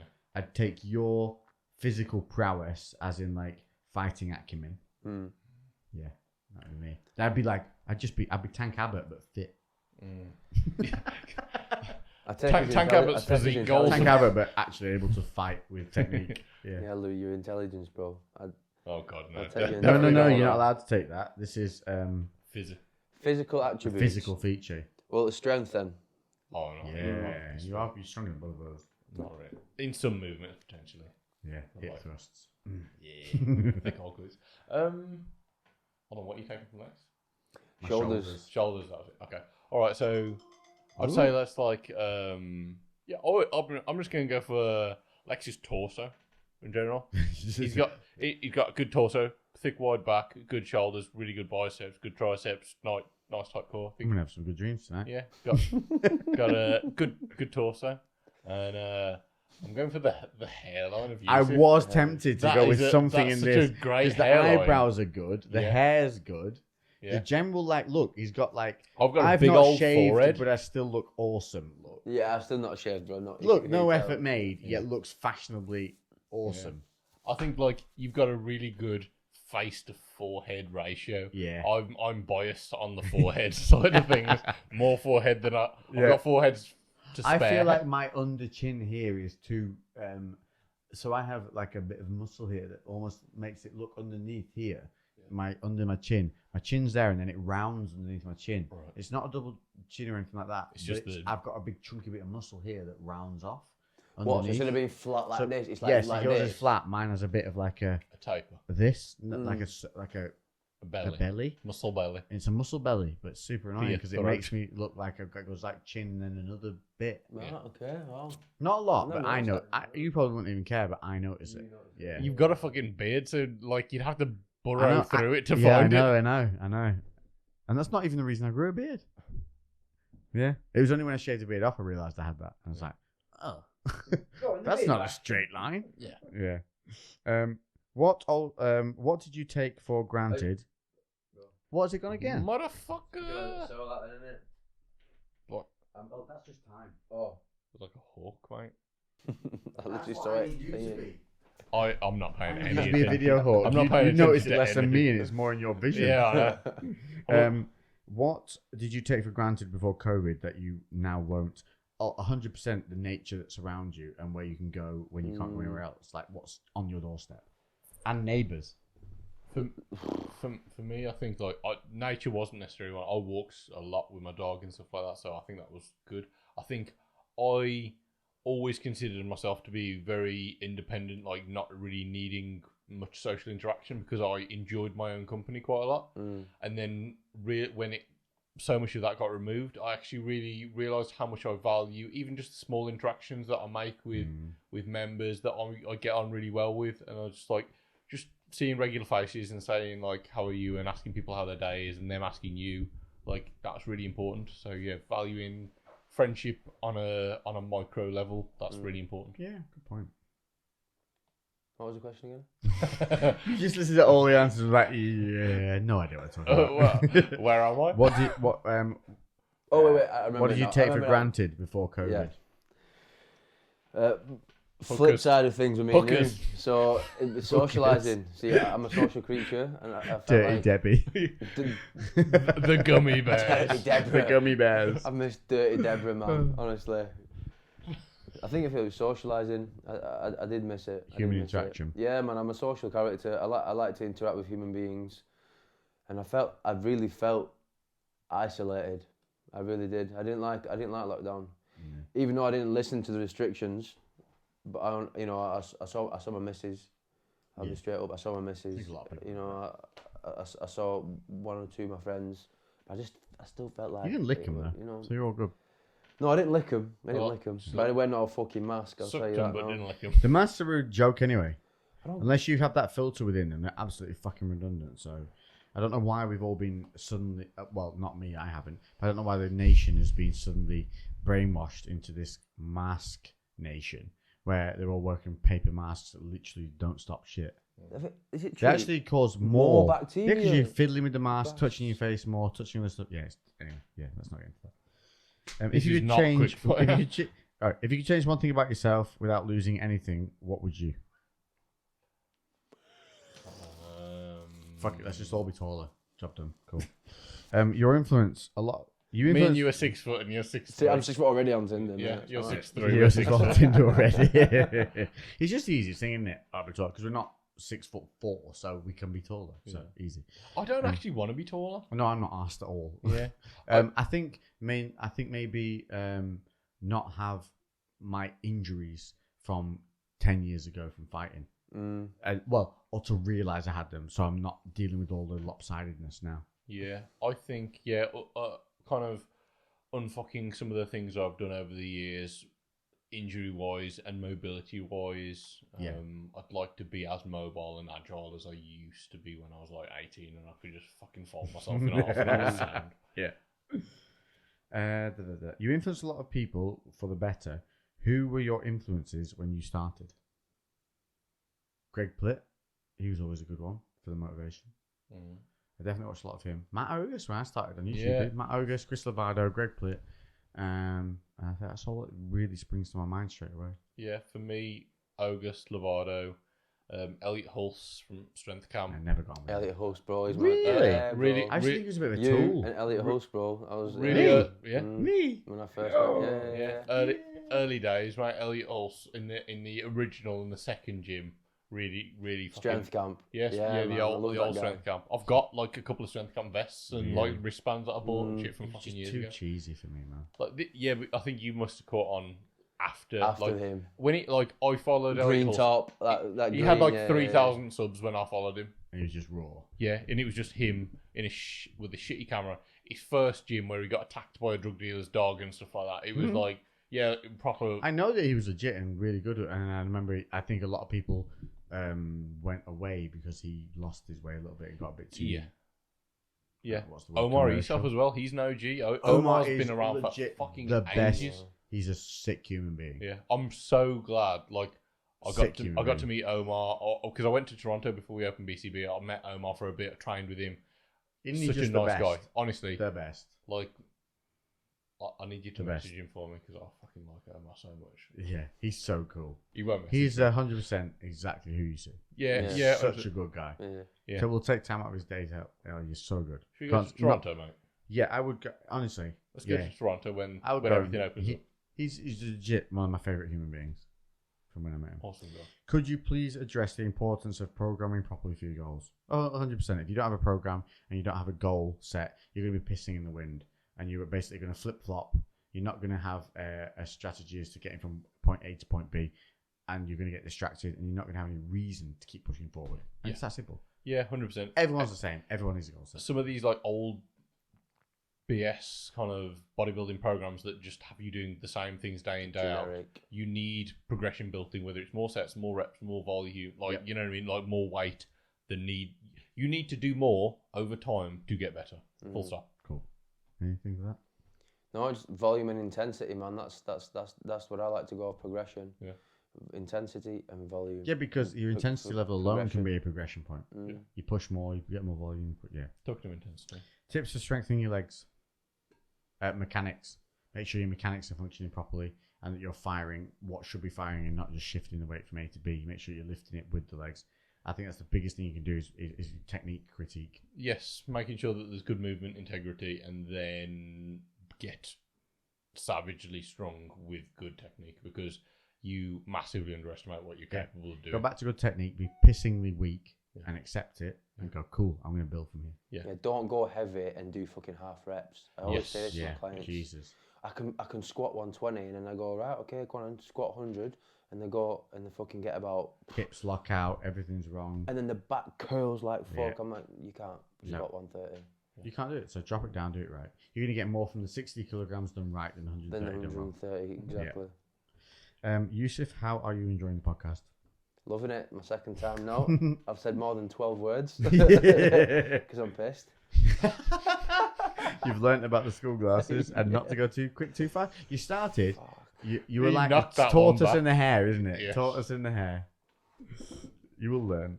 It actually opens you up, this, doesn't it? Yeah. It does a little bit. It opens you I up. think that's why we initially started. It's It was just smart. like, It's smart. It Makes is. you just feel a bit like, do you know what? I'm loosey-goosey. going to say this. I've been feeling it for a little bit. It just does, yeah. You never feel bad for the stuff you do because we don't get that bad. Although, oh my god, you see how much, you see much of the bottles left. I know. Oh my We need god. to let like the others have a little something. They're in bed, mate. Oh really? Everyone else in the house is in bed. Oh, what Yeah. time is it? Guaranteed. It's like 10 to 1. Fuck.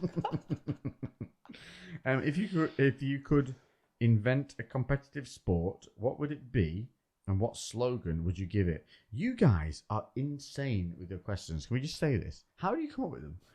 If you could invent a competitive sport, what would it be, and what would your slogan would you give it? I would bring back jousting on horses because I think it's savage and awesome, and I don't think I want to witness it. And I would call it. Gladiator. What would we call it? I call it.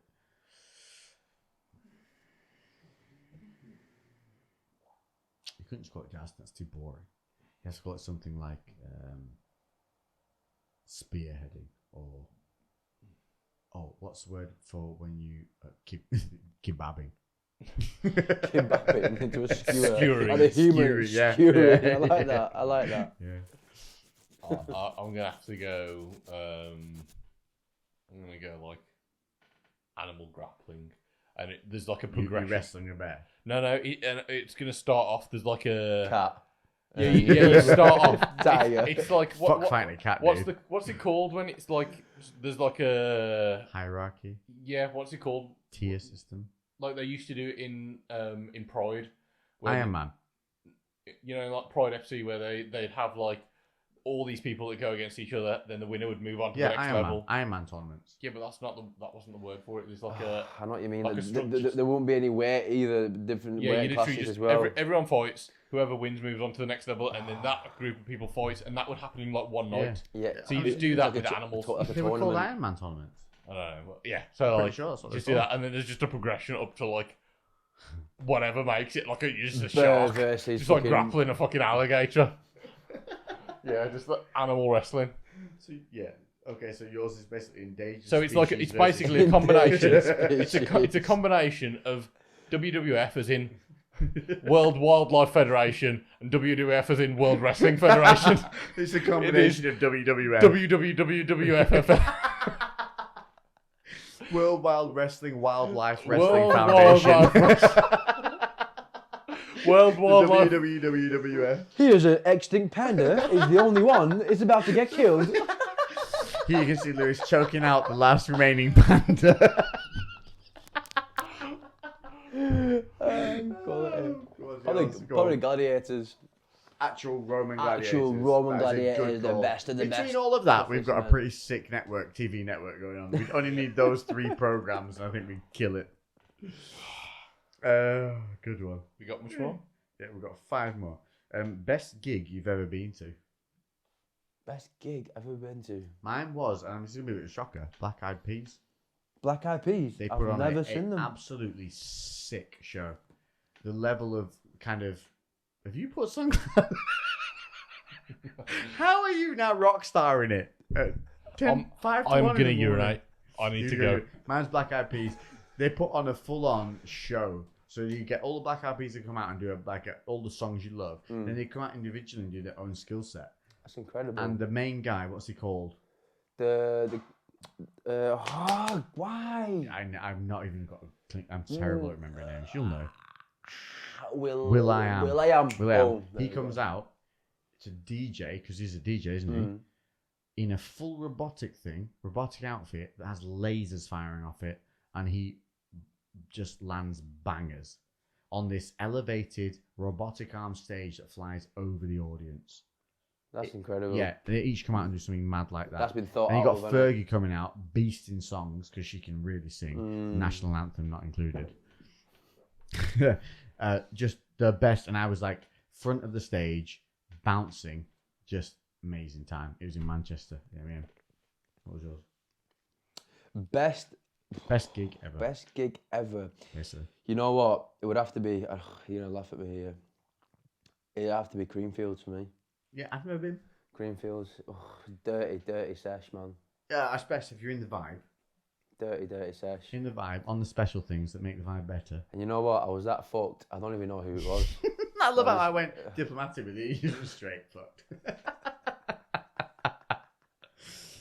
I can see what you would have to be in that zone, You know what I wouldn't mean? you, for it to be what it is. I don't think if you went there sober, it would be what it was. It wouldn't be the same, would it? It's not the experience, is it? So, what's your best gig ever, Lou? I went to like a really small gig for Blackstone Cherry. Ah, And it was fucking sick. it was quite intimate. Yeah, it was really intimate. It was really cool. Just really, just Sleep with the band afterwards. yeah, fucking more. Yeah. No, it was just sick. Really, just Cool. heavy and fun. Yeah, Should Conor McGregor retire or continue with his titanium leg? retire. You reckon retire? He's not going to retire on that fight. I think No, he should fight he's Diaz. not going to, to, but but he he should. I think got he should too fight much. Diaz one more time and then go. Yeah, man. Have a war. No one will care whether you win or lose as long as it's a war. He's just one of them Go out characters, on isn't your he? shield. Like, no Go out matter on your what shield. happens, he's just He's still got the talent. He Yeah, just needs to he's a drive. you draw. gravitate towards him, don't you? Whether Yeah. he's shit or Well, not. you just want to see what's going to happen. Yeah, no, he's still a draw. In terms of what I think he should do, in terms of what's best for him, I think he should retire. I think he fights Diaz one more time. It'd and be then he fucking. goes. I'd like to think now he's backed up into a position where like he's not really been that successful. One, he just should one take win his in, fucking one win in 5 years. yeah. 1 win in 5 Just years. take what he's got and then fucking have it. But I think in terms of what's probably best for McGregor, call it. Don't need to fucking do He's it. just been paid 400 million, bought Yeah. out from Proper 12. Yeah. 400 million. So there was a conspiracy theory that they bought him out under the stipulation he fights X amount of fights to keep his profile. Which Wow. makes sense, doesn't it? Yeah, I guess so. I think he fights Diaz one more time at least, and then we get a proper war from that. And I think win or lose, he goes out on a high. It's a shame, really, Cool. isn't it? Boom. Tips from Yusuf for someone recently starting MMA. Okay, so I would start with learning how to defend yourself. So conventionally, when you join any kind of gym, you get dropped in a class and they just do what they always do, which is sequences of arm bars, arm drags, all this bullshit.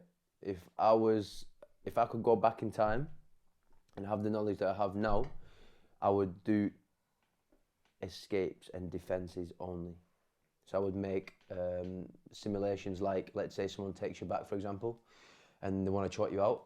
So I would do escapes from, because when you first start, Lex, what happens? You get smashed, don't you? Yeah. You get the first year, you get choked the fuck out. You get mauled and then they choke So you. why would you not learn how to escape positions rather than? Yeah. That's So what we were taught when we first started. How the hell to get out of the situation. unfortunately, it's not like that now. You know, people learn how to do the fancy shit now where they don't. That's know because the everything's basics. a glory scene. Through When we came socials. in, it was like, listen, you've done Thai boxing? Cool. This wrestler's going to take you down to the floor and going to do smash this to you. fucking Here's head. how you stop that happening. But now the problem is people coming in from, oh, it's going to the floor. Here's how you finish the fight from the floor rather than defend. Yeah, I agree. It's quite cool. If you're successfully defensive, you can get to your feet and bang. Straight Which is up. what my entire career in MMA was based on. Get up, throw more punches. Yeah, that's cool. I would also just like to add to it, someone recently starting MMA is ask questions when you're there. If someone taps you out, go, why did that happen? If you're with somebody decent, they'll be go, because you did this, bro. You need to just do this. Look for this. If I'm doing this and reaching for this, it's because I'm going for this. And anyone with any decency will be more than happy to speak to you about that because it's cool to impart that kind of shit. Like they want to teach you. It's funny you say that. You know why? Because I was speaking to my friend. His name's Gino. He's from Canada. He's training with GSP right now in TriStar. Wow. And you know what? You know what he says? He's been there for 4 years now, and he trains twice a day, 3 times a day. His brother's an Olympian wrestler, so he's delved into the sport massively. He says, you know what? I've been in that gym, and I'm probably one of the youngest guys there. And when I tap people out, they never ask me any questions. Yeah. He said they never asked me any questions. And he's ready for it. Yeah, and I'm like, wow. What a missed opportunity. And I was like, how? Yeah. I was like, when I get tapped out, I'm I like, always bro, how ask. the fuck did you do that? What did I? How would I always say? How would I always- stop that? And you go, well, when you feel me going for this, you need to move here. And it's like, I feel like when people get better at something, it's like their own ego grows. So Yeah. that part of getting better goes Dwindles, down. yeah. But I've always been, what's the word I'm looking for when you ask questions and you're always like, Inquisitive. Inquisitive, that's the one. I've always been inquisitive, no matter, and I think it's a really, really strong trait to have in anything, isn't it? Yeah, yeah. When you're inquisitive about something, you never kind of It's a stale. willingness to learn. Willingness to learn. When I'm at BJJ, so we're rolling and I'm asking questions as they're like doing it. I'm just like, oh, how the hell did you do that? I'm just like, oh, you're gonna choke me out? I'm Just before I go to sleep, why am I here? Yeah, I'm just like, how have you done this to me? Can you make it stop? What do I do? Yeah, I think I do put some people off because I'll be asking questions while we're rolling. I probably shouldn't do Part that. of Lewis's attack. It's part of his attack sequence. Ask a question, try and defuse the situation. Okay. Do To the mind- bird! What? It's like, how did you get me here? Do you mind stopping? I was like, no, okay, all right then. I'll get to sleep now. Oh dear. Right, let's just go switch to the end one. Let's have a look. Favorite jackass prank? Remember the terrorist one with the pube beard? That was I amazing. do remember that. That was hilarious. But it also reminds me of Team America. Yes. You know when they Yeah, the pube transforming what do they call it? The transformigration, transfor something. Configuration. They give it a really stupid name. The transformigration. Yeah, and they basically just glue pubes to his face. Yeah. Fuck, Yeah, ruthless them guys. Aaron McGee's Just face. love it. Yeah. I think What's the Irish guys? Your favorite jackass prank? so. Mine, it's the simplest one, and it's not even for the prank itself. It's like the execution of it. So it's I think it's Jackass 2, and it's they're in a hotel room. It's not even like a full prank. It's literally like a little random thing, and they get the heart poster on the wall, Right. and it's got some writing on there from like some fangirls. And the writing gets smaller as it goes down. And it's just like, oh, hi, Steve-O, or whatever it is. You know, me and my friends, and you slept with me a couple of years ago, and like me and my friends think it's really cool. And like the writing gets smaller and smaller, and they're there reading it and getting closer and closer. And there's a fucking boxing glove on a hydraulic arm behind it, and then it just goes, and it just fucking slams them in the face. I remember that, and they get every single. They get Steve-O. Yeah. They definitely get Steve-O, and Ryan they get Dunn. Ryan. A wee man, and they put a chair up to it, so wee man stood on the chair reading it and gets fucking hit in the Knocked face. him the and fuck falls off out. the chair. Mine is the giant Oh, yeah, hand on the the hand. spring-loaded thing. And he's carrying the carrying soup. coffees or soup. No, he's yeah. carrying the And he bowls of just soup. Levels Bam like no tomorrow. It Yeah. absolutely KOs him like Yeah. full on, worse than they could have imagined. Yeah. That's my favorite. Have you seen the trailer for the new one? Oh, is there a new one There's a coming out? new Jackass Is there? coming out. Yeah, dude. there's a new There's one. a pic on Johnny Knoxville's Instagram. There's a picture of him being fired out of like a 30-foot cannon. Have you seen and the he's about trailer? 60 feet in the air with pelican wings. Yeah. Have you seen the trailer and he's there flying? No. He's literally like, they fire him out and he's there fucking flapping. Shut No. up. Right, And, we'll watch the trailer and there's one where after he we gets finish. absolutely nailed by a bull, like literally full like 360 Yeah, spin. I've seen a picture of that where he's mid-air. Yeah. I was like, Jesus. Yeah, he's that's still all in doing the damn trailer. thing. Fuck. Still doing the damn It's thing. brutal, mate. Really fucking brutal. I like. think it's going to be back to the good old basics. Yeah, it really is. I still follow Steve. Favorite. Not Jackass Steve-O. What's the prank? guy with the long hair called? He puts his penis into a jar and his snake Party boy. bites Oh, him. Party Boy. Yeah. Oh, Oh, wait, what was the mistake? Jar of Snake's penis. Yeah. Do you remember when he did the woodpecker penis? fuck. Yeah. That is. Woodpecker. And Chris- do you remember? Chris do you remember? Pontius, do you remember isn't when he did the Chris Pontius? Yeah, well remember. Pontius. Remember when he did the cat law penis? He puts his penis in a little mouse, has string attached to it, puts it in a little thing with a cat, and starts jiggling it up and down to make the cat like go at it. Yeah. He's so savage. He's so... Oh, do you remember the rocket dildo? Oh yeah. Where they it's- put a firework rocket in a dildo, fire it up a fishing wire line up into Pontius's ass or Dunn's ass, one of the two, I can't remember who, and it just goes straight up. But it takes him like 3 goes because it fails like 4 times. The keeps rocket's not strong enough. What one that's really like it's not my favourite, but I what think about it's the really loop? well The done. loop with, with the the bike. BMX, and Yeah. he nearly dies. Yeah. Do you not seen that one? No. Yo, you need educating on Jackass. Honestly. I really like. It's a super simple one where they take Aaron McGee's tooth out with Bam's Lambo, and it's in super slow motion. They've got a piece of And string it comes out.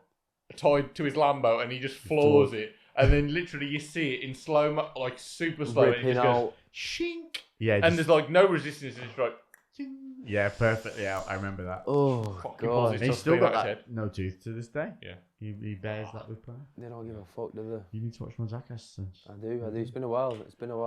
That, my friends, is a 2.5 I've got so many long more though. CREWCast, Sorry. and we could keep going. I The knew it was Jackass. going to be I long fucking when love we brought Jackass. you in. I knew it was going to be long. I just thought, even with your 24 words, It's a present. That's what it is. I just knew it would inspire a bit more chat. So there we go. 2.5 hours. If you made it through this, congratulations. Yeah, well done on surviving. I hope you've had a fantastic. I drunken hope rambles. we've ended or started your Monday on an absolute beamer. And yeah, it's a new week. The sun's been shining. It's been fantastic. But even if it's not, all you gotta do, people, make your own energy. Have a fantastic week, and thank you all for tuning in. We love the support, and the questions have been amazing as usual. Yeah. So that's it from all of us. Have a fantastic week. Toodle pip. Toodle Peace. pip.